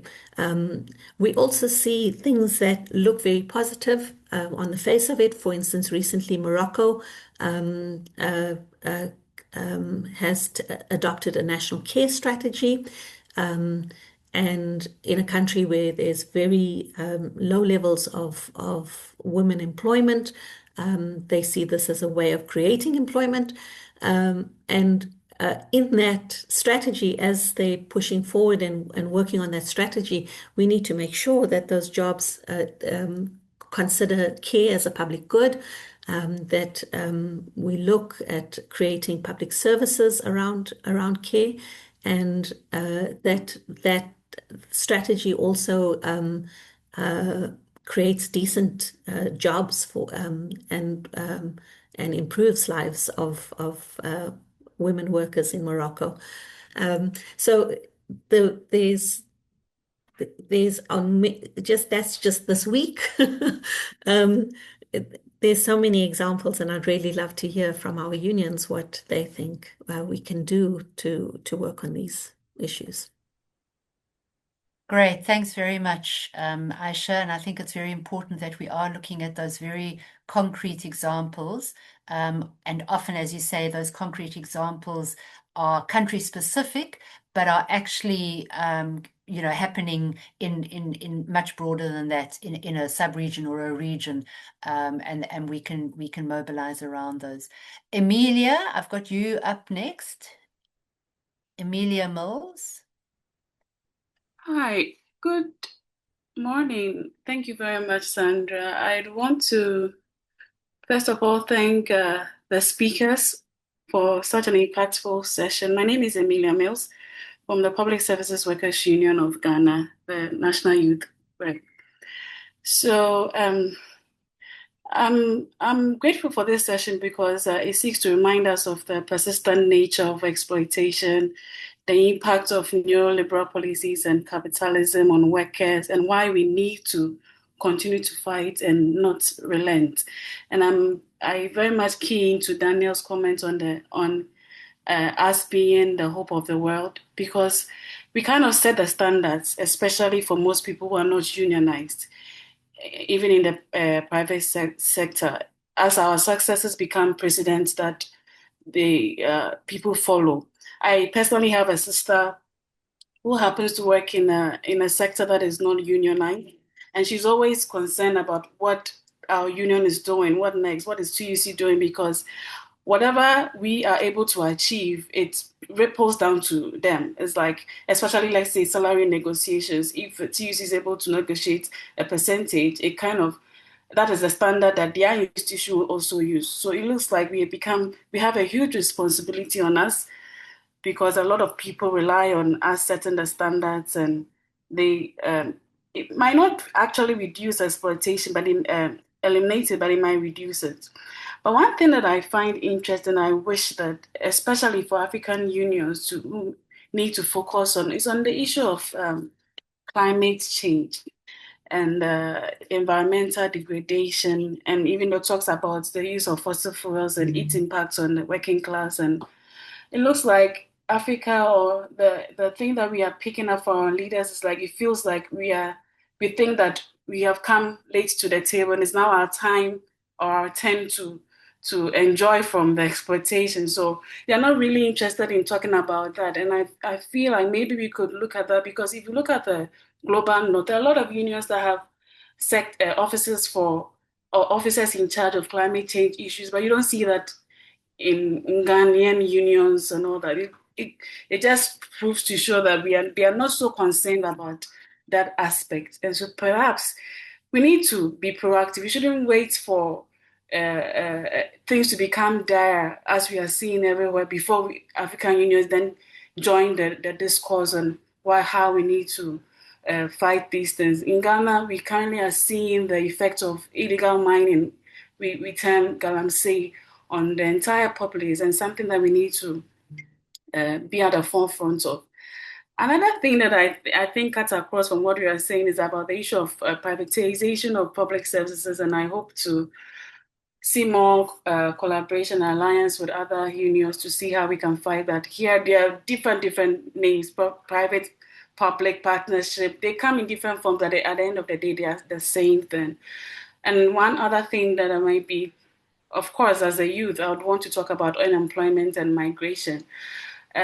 Recently in Ghana, you see our National Youth Authority and other youth authorities talking about sending people to work abroad and all that, but you do not know what the terms they went into with the other countries. And I think that the unions were not at the forefront to actually spell out protection for these workers who could be sent out. So maybe we should look at, for me personally, I think that climate change, privatization of public services, migration, and unemployment are some three critical areas that we need to focus on in the next year. Thank you. Thank you very much. I think it's very useful that you've come up with such concrete suggestions around common issues that we can be taking up, because those are definitely issues that kind of cut across the region, but also can be taken up very concretely in specific countries. The next hand, sorry, let me just get back up. George, I had you. Do you want to raise your point? Thank you, Sandra, for giving me the floor. I want to start first by thanking the organizer, the Regional Secretariat, for this forum. And I think their selection couldn't be any better than the panelists we had listened to this morning. So I thank them for their presentations. But something is coming to me as I go through this forum. The first thing is I see why labor must fight back And I think there are several reasons why labor must fight back. But being myself a former GS of a trade union and seeing the circumstances of my union and looking around in the region and see how the crackdown on unions is very, pronounced, I just wanted us to not forget in our planning to fight back, or what are the things to do to remember the protection of the union leaders. Because when you see a case come out on a union leader who is trying to fight for the protection of the workers and the public quality public services, taking up to 10 years, 15 years in the ILO wars and so forth and so on, then to realize that this can lead to union apathy and even the culture of fatalism. So there is a strong need while we are fighting back to remember to protect those foot soldiers that we have on the ground. And I was wondering if our panelists will have any proposal in a way that will give us a way to protect our union leaders and those strong union leaders in the region who are fighting. When in the fight back, we see the resistance from employers and from the government. Thank you. Thanks, George. I think that's a really, really important point, and I think we are seeing more and more of the kind of attacks on union leaders and community leaders, as you know, this rise of authoritarianism and militarism that Daniel was talking about. But maybe we can kind of flag that issue, and note it as an issue that we need to come back to and integrate it into our planning for the way forward. Let me give other speakers. Evelyn, I've got you next, then Steve, and then Samir. So Evelyn, do you want to take the floor? Yeah, thank you so much, Sandra. I also want to join the other previous speakers to appreciate the panelists. And I was just thinking as the different speakers were actually making submission, if labor is going to be able to successfully fight in terms of our public services, it means that we must actually make it a community fight. If public services are going to succeed beyond just labor fight, then just like Aderonke said, can we engage community? I remember Jane McLeave, the late Jane McLeave, would always talk about looking at the power analysis. Sometimes the community might not understand why is labor fighting. The only thing is about wages, or it's about better working conditions. But if you make it make them actually appreciate the issues of public services is not about labor rights. It's about decent life. It's about improving people's living condition. Then it becomes a community fight. So maybe going forward, are we able to actually find strategies in terms of how do labor actually make their narrative to look like public services is not just a workers' issue, but it is more of a community issue, because community engagement is where we have the key. Important points that you were raising about the need to kind of build unity and unite labor struggles and community struggles, and that unless we do that, we're not going to be able to move forward effectively. Steve, can I give the floor to you now? Steve Faulkner. There we are. I thought you should see if I'm a real person. My name is Stephen Faulkner, and I used to be in the public sector unions in South Africa and still live here. I've really enjoyed the contributions this morning. I thought they were completely refreshing in many ways. Daring to talk about class, for example, was very refreshing. I just want to pick up on a couple of things, if I may, and maybe point to a few things that might help us on the way forward. What I really enjoyed about some of the analysis this morning was the recognition of really what we're in is a period of economies being built through war. And I think that's a really sobering thought. And it's not just a question of rebuilding economies by waging war. It's also by waging domestic war against your own people. If you think about the activities of ICE in the United States, what's happening in many other countries, of the victimization of minorities and so on. And even in my own country here in South Africa at the moment, there's what you might call, except if you're the victim of it, a low intensity war against those people who hold different passports and speak different languages. And it's been exploited. And that brings me to my second point about adding to the analysis, is that what we're seeing at the moment, it seems globally, is the emergence of a very contradictory thing. It seems contradictory, and that is the emergence of popular parties which are anti-democratic by their very nature. And we don't seem to have a coherent, compelling alternative to offer. And I think that begs lots of questions of many of us about how we respond to that surge of populism, which is decidedly anti-democratic. And I think this brings us to something which many of us, I know in PSI, have been worried about for a long time, and that's this question of what you can only call at the moment globally, and especially on our continent, is an extreme crisis of representation. That millions of people are saying to themselves, who represents my interests? Who is looking after me? And this is the very sad thing. And this is a controversial thing, but one has to be controversial at times. And that's that many of our union members are asking that of their own unions. Is my union representing my interests? Do I feel that I belong and am powerful in my own union? And I think that does beg the question about our overall strategy. And I'm hoping that, and I believe it will be the case, that PSI can take a lead in trying to find a way through to encourage their affiliates to really ask some very basic questions about their future, not least because if PSI is embracing a class-based campaigning approach, unions are going to be absolutely essential to it.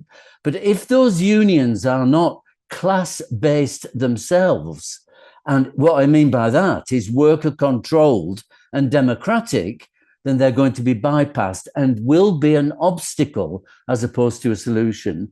So I'm hoping that one of the things that comes out of this, with all the other suggestions which have been made and I agree with, is that some time is spent by PSI to look at ways in which we can open up a discussion about how democratic are our unions, how in touch are we with our rank and file and our members, are our members aware of how they can become leadership, or how leadership evolves and how leadership can develop, especially given our young members and so on.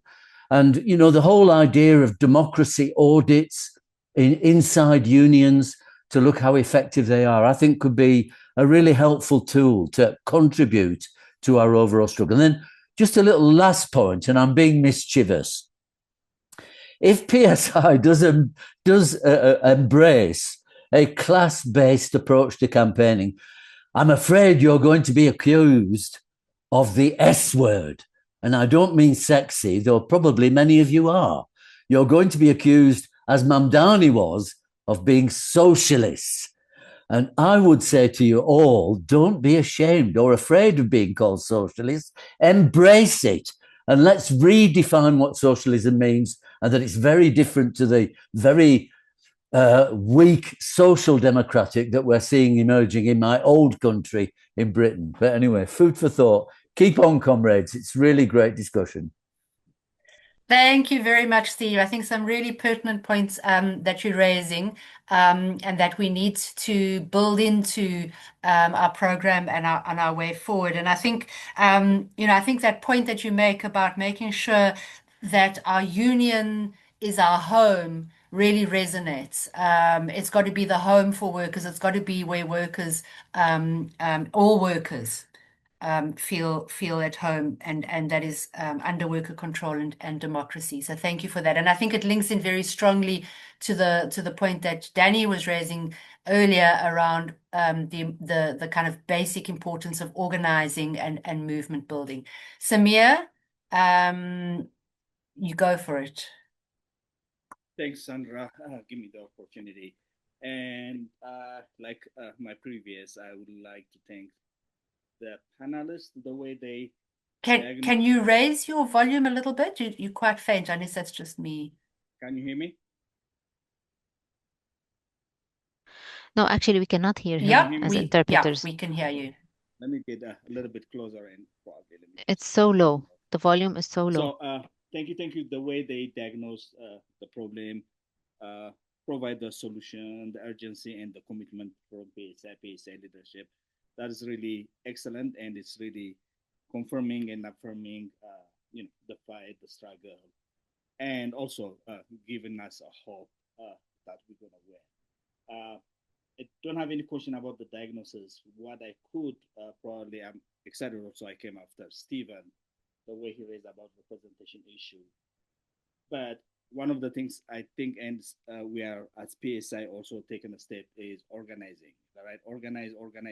That is the priority. That's the solution, because right now we represent 10% of global public service. If you go to a private sector, it's worse than that, probably 6%. And we still are powerful forces to reckon with. If we double our membership, our power, then our fight will be much, much easier.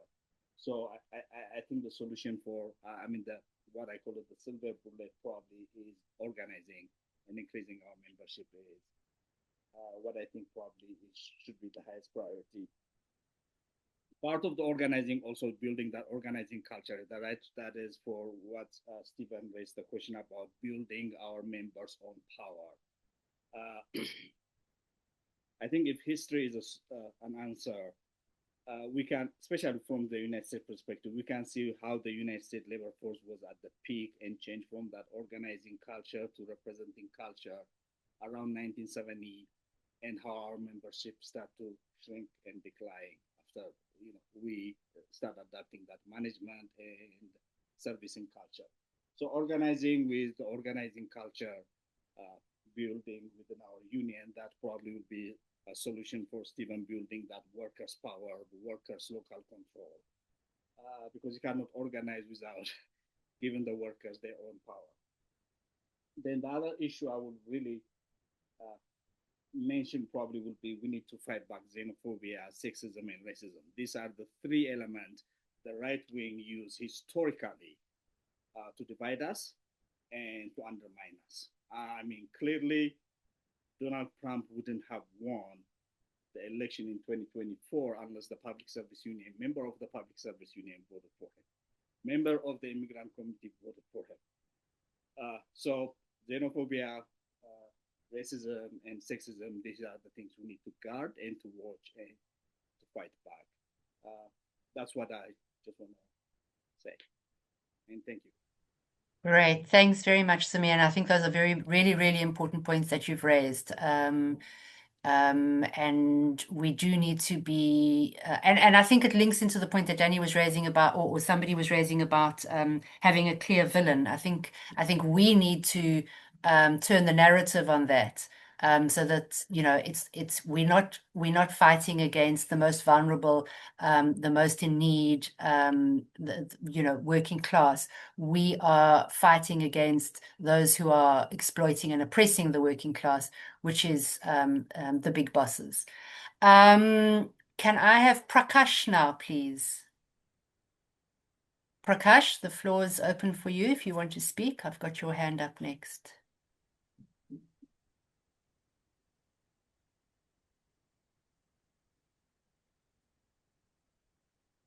Prakash? Yes. Okay, can you hear me perfect. now? Yes, can hear you perfectly now. Thanks. Okay. Good morning to everybody. Bon après-midi à tous mes camarades français. Thank you for this workshop.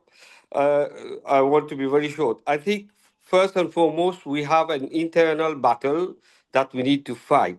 If we are talking about public service, I just put a question, like in Mauritius. Let's take the example of Mauritius.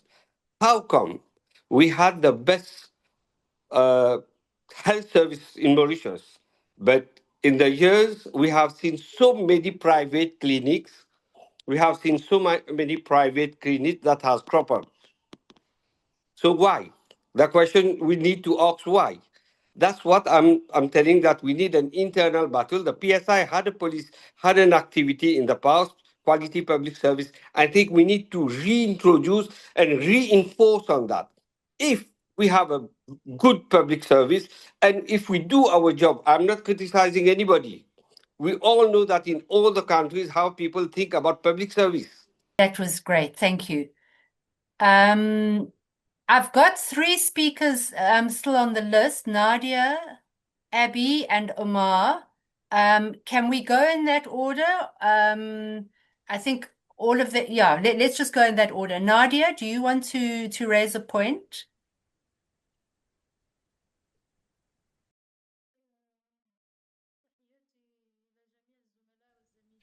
Salutations to all the colleagues. I'd like to salute the PSI and thank you for having dedicated this session for the fight back. And this is a battle that is not launched only by the PSI. It's not a battle for the trade unions only. It is a global battle with historical gains for people such as a right to public services. This is a battle for all of the male and female citizens all around the world, since public services are not a privilege, but rather a fundamental right of human rights. And this is why we have to convey our voice on a daily basis to all the male and female citizens, saying that the battle for public services should be subject to democratic accountability away from profitability and privatization that turns rights into commodities and that makes citizens pay the brunt and the price. And experiences have shown that the first thing that happens when there's a financial crisis in Africa and in the Arab region is the fact that they resort to financial institutions worldwide that would impose, in exchange for loans, harsh conditions that would undermine the rights, including right to public services. This is why our battle should be focused on this aspect when it comes to the indebtedness of our countries. And in most of the cases, the result would be reducing the public expenditure, privatization of the services, and citizens bearing the highest cost. And the most vulnerable categories would be paying the highest price, including us as trade unionists. So the institutions that would provide directly these public services would lose control of their main utilities after their privatization, and they lose a part of their sovereignty. And our defense, while we defend the national sovereignty, we defend the dignity of our citizens. We are not just defending the rights of workers in the public services sector, but also we are defending the rights of our children in a good public school. We are defending the rights of our patients in public hospitals so that their dignity would be preserved. We are defending the rights of our male and female citizens to access water, electricity, transport. And we are defending a strong social state because a state that has good public services is the one able to protect the rights of its citizens and would be able to achieve social justice. And the most dangerous thing that characterizes the transformations of the public services sector is the fact that the trade unions are not being involved in a real social dialogue to see what would be the impact on workers if no quality services are provided. So one of the priorities would be making collective bargaining and social dialogue a main condition before any reform to public services. Because when public services are reformed, so even if these services are reformed, the first thing that should be made is to inform the trade unions. We are against the reforms that would undermine the rights of trade unions. And we want, in fact, for these services to remain active. And here we have to talk about what is being faced by the public services sector around the world. It is the digital transformation, in fact, that is excluding people and marginalizing social dialogue and marginalizing the public function. That is why we have to be alert against the digital transformation that is faced by the public services sector. And we have, as trade unions, to suggest alternatives to face everything that might undermine our rights as workers and that might, in fact, undermine public services as a whole. Because multinationals, in fact, do collaborate with one another and do launch their policies, and the capitalists are crossing borders without any restrictions. So I think that this forum is a very good opportunity in order to unify our ranks and in order to have a starting point for an alliance between the public services, trade unions, in all sectors, be it water, healthcare, or all other sectors. There has to be networks at the level of the African and Arab region in order to have clear ideas on how to face the attacks against public services and against everything that can undermine the right of workers in these sectors. So let us make this forum an annual forum, maybe it would be closer to the International Day of Public Services. Maybe there would be sectoral fora throughout the year. We have to think of expanding our alliances as trade unions with the civil society, with the consumers associations, with the left and socialist parties that are fighting our same fight. We have to defend the right of our citizens to access these public services, and we have to stand against privatization. We also call for enhancing social dialogue at the national, local levels, and we have to involve trade unions in all the reforms related to public utilities before starting these reforms. There is a set of studies and documents that have been made by the PSI in this regard, and these have to be made public at the level of all the trade unions and in all continents. They have to be in all languages so that all of the trade unionists and all of the allies of the trade unions would take knowledge of them. We have also to work on launching awareness campaigns and information campaigns that would explain to the citizens the importance of quality public services and the danger in privatizing these services. We have maybe, depending on every state, to resort to legal mechanisms to challenge any decisions that might undermine the social rights of female and male workers in these sectors that are being privatized. And we have to intensify the regional and international collaboration with the trade unions in order to exchange experiences and in order to produce a clear-cut image on the type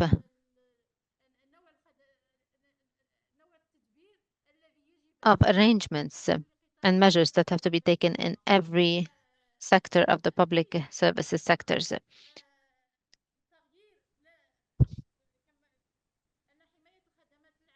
So protecting public services is not just achieved. Thanks very much, Nadia. I think you raised a range of very important points, and I think we'll you know, and quite concrete suggestions. So we'll feed that into the final discussion. I'm going to now ask Omar to actually speak, and then give Abby and Faith, who've also got their hands up. Perhaps if we can have Omar first, and then we'll have Abby and Faith as possibly the last two speakers.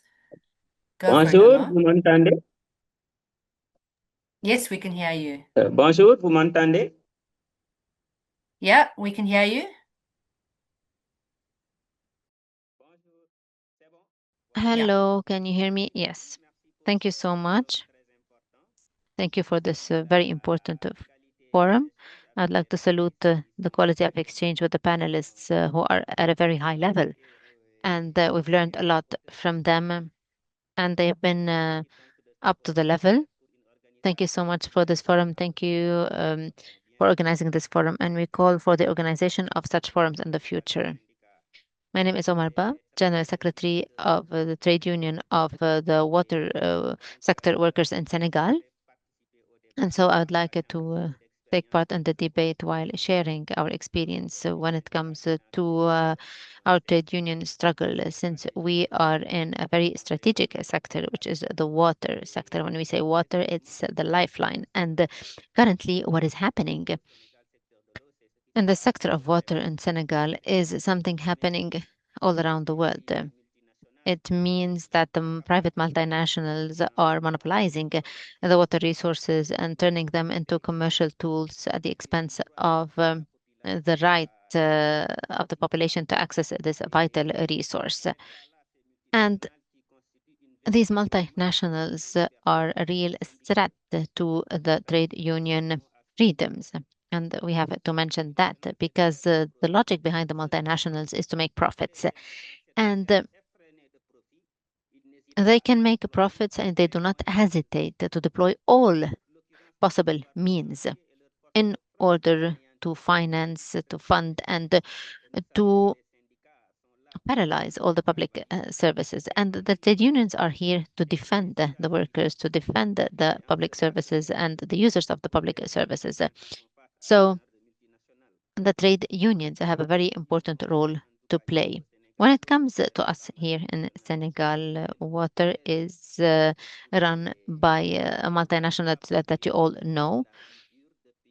And this is making our life hard ever since. And the trade union freedoms ever since have deteriorated to a great extent. And I'm talking here about the rights of workers that have deteriorated. And we are seeing suppressions and oppressions. I'm a leader in a trade union in the water sector, but I can tell you that there are many employees that have been laid off just because they defended the workers. Just to tell you that the oppression has no limits. And this is happening to all the trade union leaders here with arbitrary measures against these people just to make us suffocate financially.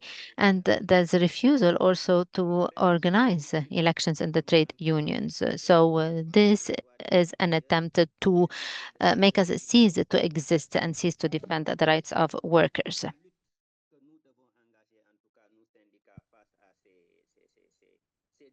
So as trade unions, in face of what is going on, we have to insist on the protection of trade unions leaders because you know that this is creating a problem everywhere internationally.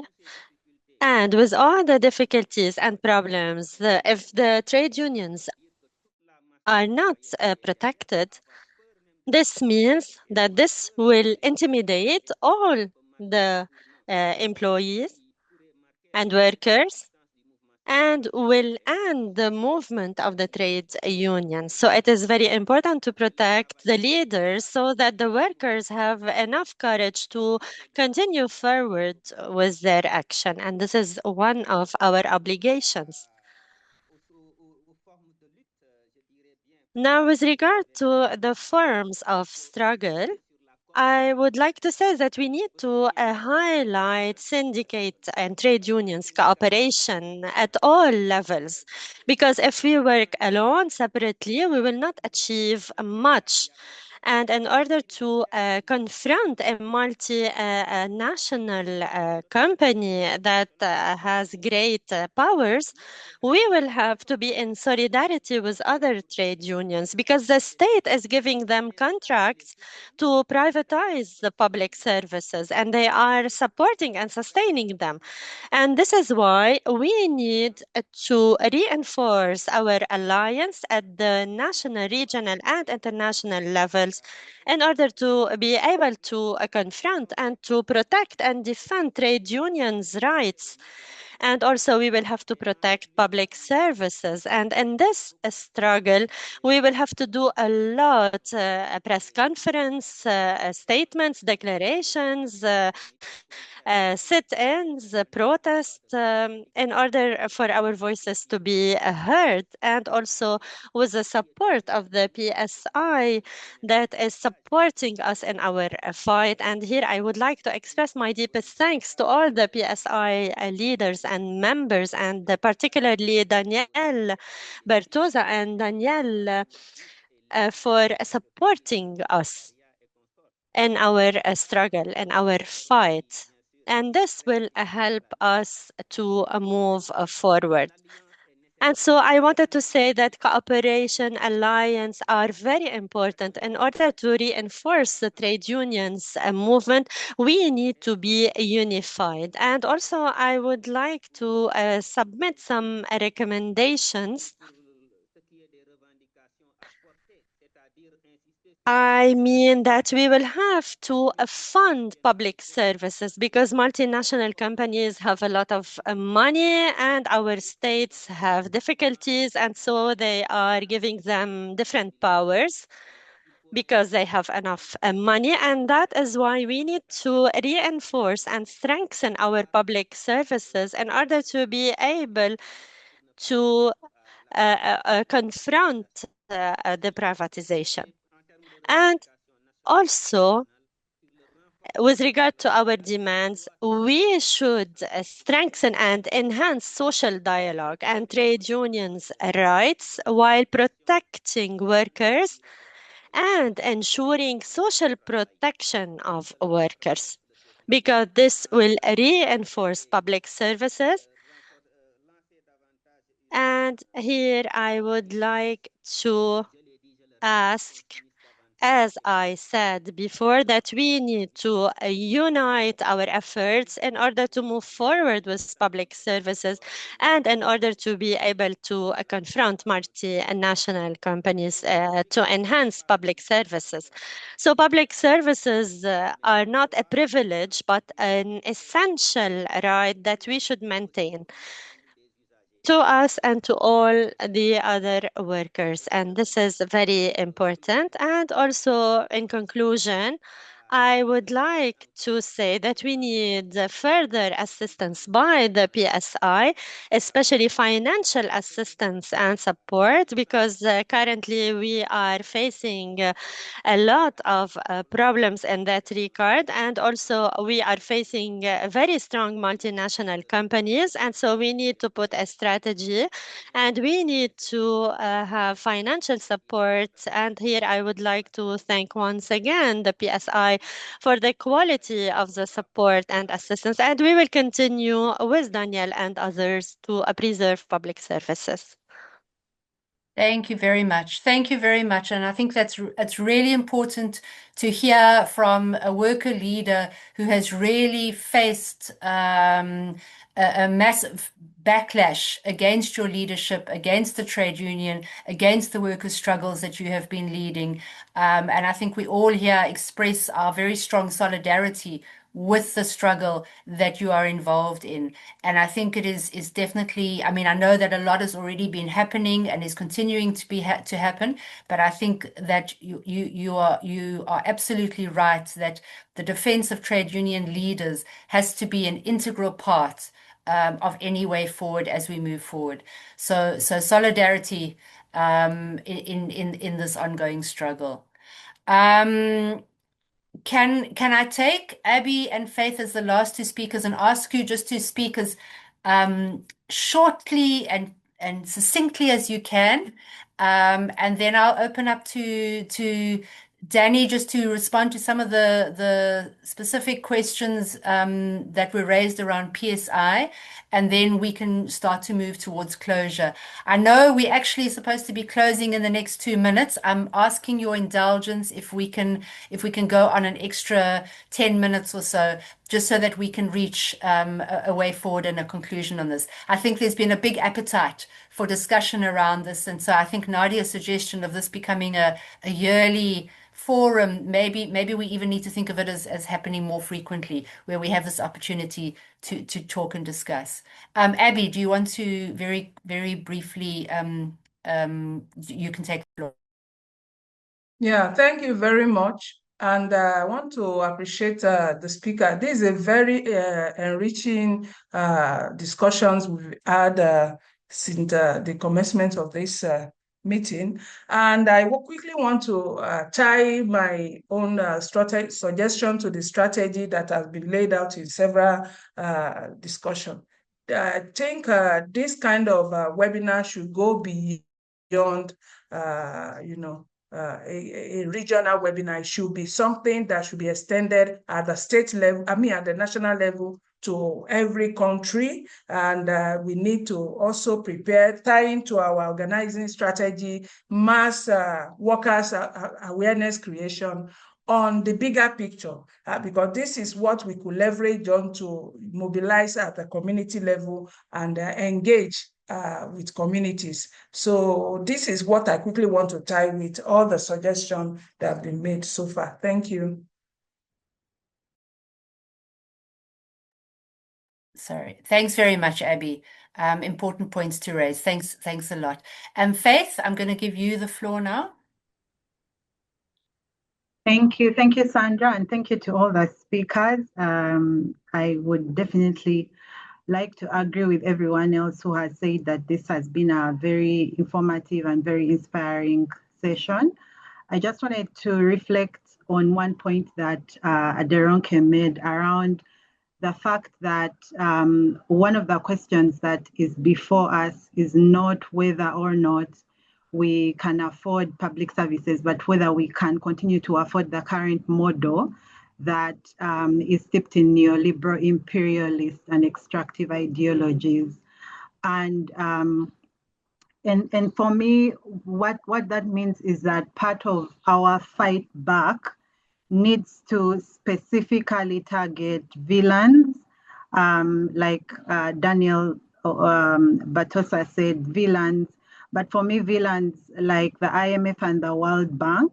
And we know that so many times when we speak about austerity in our different countries, we think that this is a policy measure that our states have independently decided to push, but this is a policy that has been propagated by international financial institutions like the IMF, and we know that they are situated within our ministries of finance and our central bank as so-called economic advisors.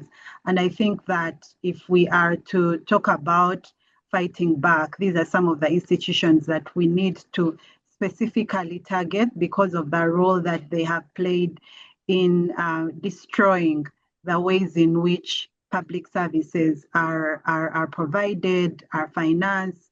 And so whether you are a public administrator or a public health worker or whatever role you play, I think it's important that we begin to quietly but also loudly question the role that these institutions play within our different countries, and specifically within some of these entities like the central bank, like the ministries of finance, which have a critical role to play when it comes to determining financing of critical public services, but also development more broadly.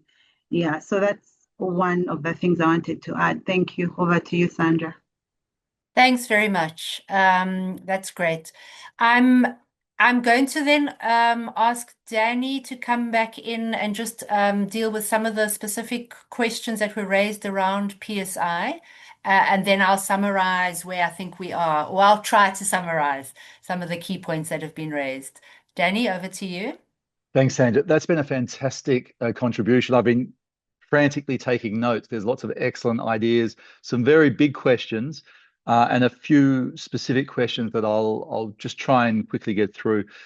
Prakash spoke about the need to promote quality public services. I think that's really important. To change the narrative that public services aren't a drain on society. We're not wasteful or inefficient. In fact, quite the opposite.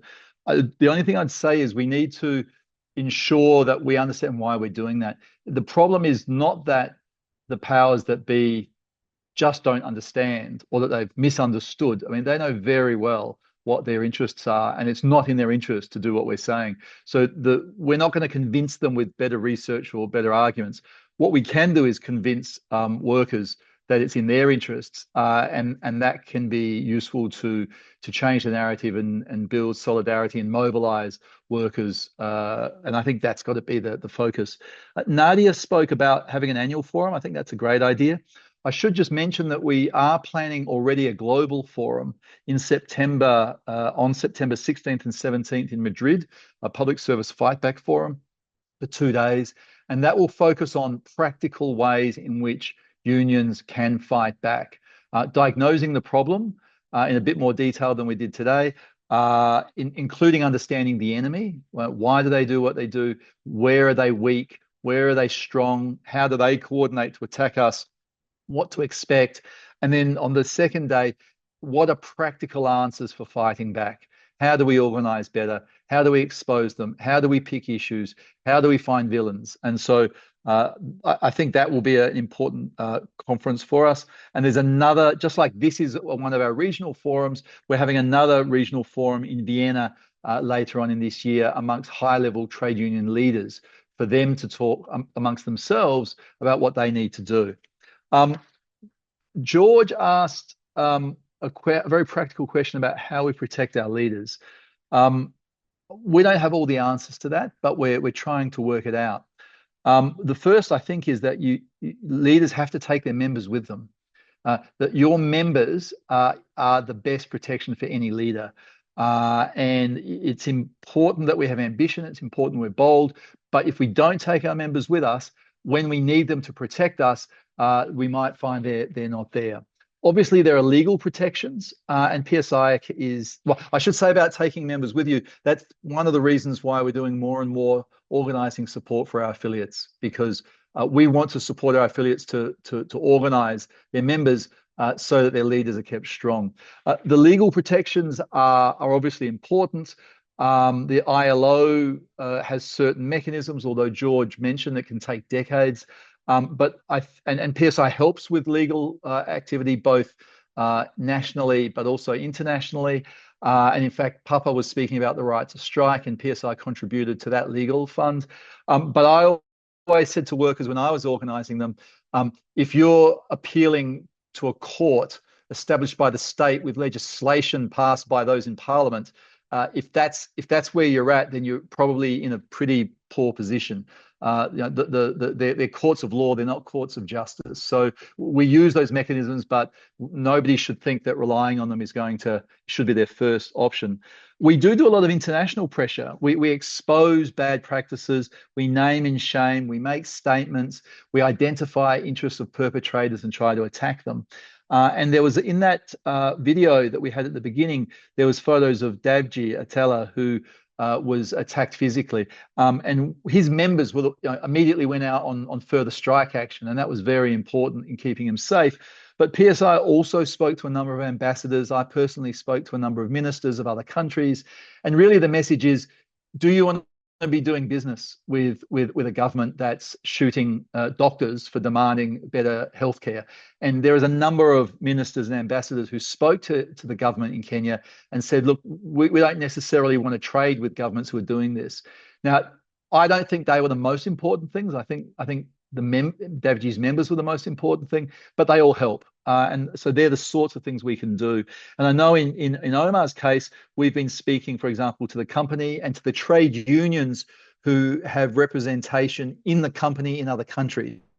And when we talk about practical working class solidarity, that's the sort of solidarity, north-south in this case, that we can bring to bear. Again, you don't want to, that's not the whole answer, but you need to put as much pressure on as you can.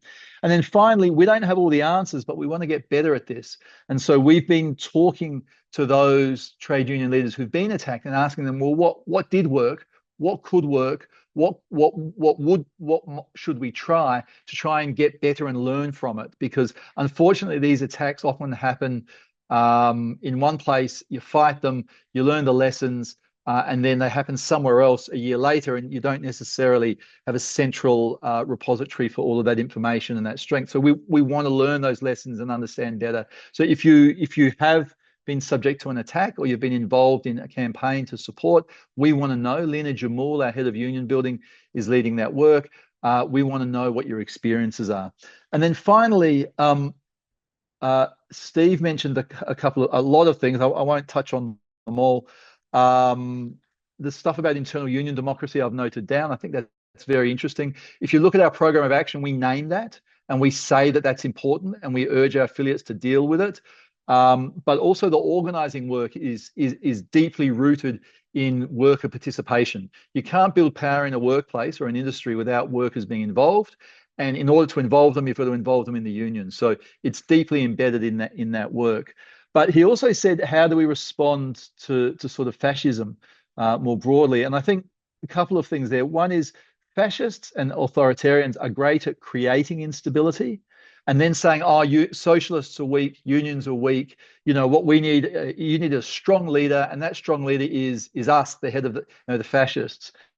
And and that's a fairly simple playbook. They do that everywhere. Create instability and then say they're the answer. And I think and Steve alluded to this, unions need to show they're powerful. Like in an unstable world, workers will support unions if they think they're powerful. So building our own power is one of the fundamental preconditions for fighting fascism. The other thing is that workers, when faced with, there's an old saying that says, if workers are given the choice between peace and democracy, they choose peace every time. And I think that's kind of true. And for us, it's if workers are given the choice between stability and democracy, they will often take stability. And so what we need to do is stop talking about democracy as some abstract task, but talk about the practical things that unions can do and public services do to provide stability. And we've got some great answers. Ending precarious work, provides a lot of stability for workers. Providing quality public services to deal with your housing needs or your education needs or your healthcare needs. They are very practical ways that we can offer up stability. And then I think the last thing on this, in terms of sort of how do you deal with the authoritarian right, is that the worst thing you can do to a fascist is laugh at them. Fascists hate being ridiculed. And so I think we need to get better at finding villains. But the risk in naming a villain is that we say, oh, this person has all this power, all this money, they do all these bad things. The risk is that creates a feeling amongst workers that nothing can be done. What we need to be doing is showing that we can do things, give them hope, build powerful unions, but also laugh at them. I mean, Elon Musk is the richest man in the world, one of the most powerful men in the world.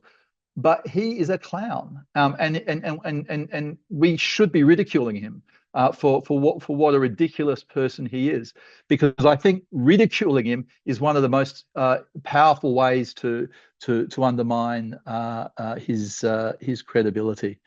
I'll leave it there. There's so much more that I could say. I've noted it all down. This is the beginning of a conversation. Thank you for the fantastically rich discussion. I look forward to continuing it with you all. Thanks very much, Danny. So I'm conscious of time and that we need to be sort of closing up. There are a whole lot of issues that have come up, and as Danny says, it's quite hard to summarize it all. But perhaps the key issue that I want to raise as we kind of try and move forward to a conclusion is that I think what's come out of this is that I think we're quite clear, or hopefully we're clear about the challenges facing us and the many forces that are ranged against us. And I think, as Danny said, we have to be clear about our own power and our own ability to build that power. And that is going to be the basis for moving forward. I think what's come out very strongly for me in this session is the importance of building solidarity between communities and workers, between workers in the workplace, communities at home, who are all facing the same kinds of attacks, and you know, we know that without building that solidarity, we are not going to be able to win anything and move forward as we should. And in building that common struggle, and building that movement, in having a clear kind of sense of a class-based solidarity, there are tools that we can use: the right to strike, the importance of organizing, education, you know, building the unions as a home. We also talked about the importance of turning the narrative around, and I think that's a really important thing. There's a range of issues that have been identified that we can do this work around. There's the issues of water, electricity, and other public services, which are on an ongoing basis being faced with privatization in some form or another. And I think that's always our challenge, is to identify those different forms of privatization, of reducing the public in public services. We've got issues around attempts to divide the working class and the need to organize around that. And I think, you know, whether it's xenophobia, racism, sexism, etc., we need to be looking at how to unite the working class rather than dividing it on that basis. And then there's the issue also of needing to protect our leaders, and work on that. So there's a range of issues that we can organize around, and there's a range of tools at our disposal. And I think what we need is a clear sense of how we can move forward on these issues. So having said that, I'm going to ask Daniela Burko, the regional secretary, to come in and perhaps give us a sense of how we can move forward, or how we can, what we can take from this forum in terms of moving forward, in order to not let this just be a conversation that happens and then we all go away and get on with our lives, but this must be a conversation that happens, that then leads to action, that leads to strengthening working class organizations. So Daniel, if I can hand over to you. Thank you very much. And I'm asked to do this in the next 2 minutes, so I'll do my best. So thanks to the speakers and thanks to the various interventions, very excellent points raised and interest generated by the various speakers. I only want to repeat what they have said, but let me extend thanks to all of them: Danny, Ronke, Papa, and the rest of those who did the interventions. Maybe we pick some of the few low-hanging fruits. So I think that there's a point that was made by Ronke. Danny reiterated that Papa did the same, and that is what of course, because of the nature of our work, when we mention labor, or when we mention public service workers, we focus on public service workers and we focus on labor, which is why our issues sometimes we seem to be focusing on just wages issues and other issues at the workplace. But I think that what this meeting is calling us to re-examine is what we, in terms of this fight back and in terms of this campaign, who do we define as labor? And I think that from where I sit and from where all the interventions, I think that we must be thinking around the fact that we are all laborers. So whether informal sector workers, platform workers, public service workers, private sector workers, we are all laborers, including the ones who are also beneficiaries of the services we provide. And ones that, including those in the communities who are farmers, who are sellers in the market, everyone, we are all laborers in one way or the other. And I think that that should form part of our conceptualization. There is also the need to, and I'm happy about the point Nadia made about making it annual, but also tied to the observation of International Public Services Day, I think that it is clear that we need to take hold of that commemoration, International Public Services Day, 23rd June. I think that we should take hold of 23rd June, own it, redefine it, and it should become, one of the rallying points for our public services fight back. Because, and I'll tie this also with the point that was raised about now moving it national. There is also the point about making it sectorial, so that this kind of education or this kind of engagement and mobilization we are doing is not just a one-off event. It's annual. It is also sectorial. It is also national.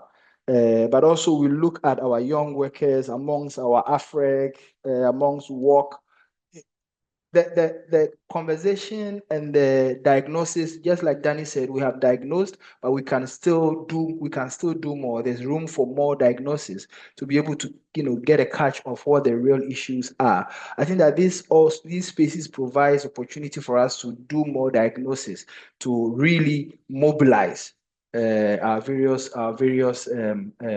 groups towards fight back. So I think that, and I was just discussing with Jesse, that the recording alone is an education material.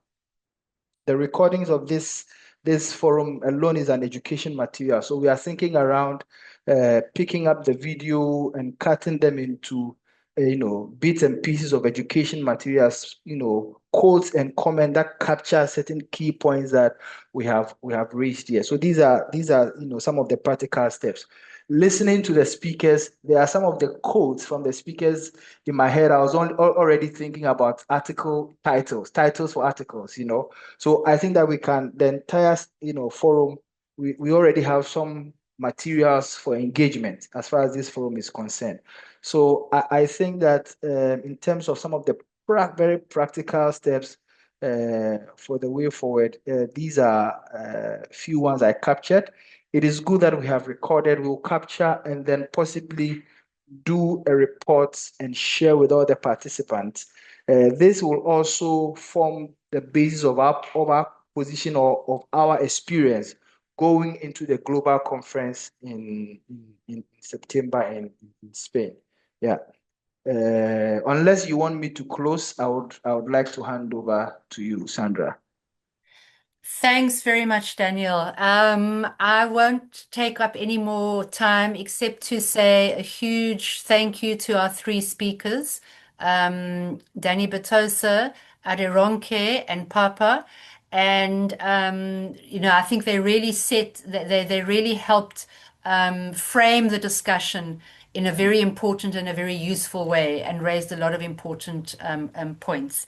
I also just want to say thank you very much to the interpreters. I think, you did a fantastic job as ever. Much appreciated. And then lastly, just to say how nice it was to see a lot of young workers. I think there were a lot of young workers in this call, and that's fantastic. And we really appreciate your participation. And then lastly, just to say thank you to everyone for hanging in there, even though we ran over time. We really appreciate it. And thank you very much for being part of this discussion.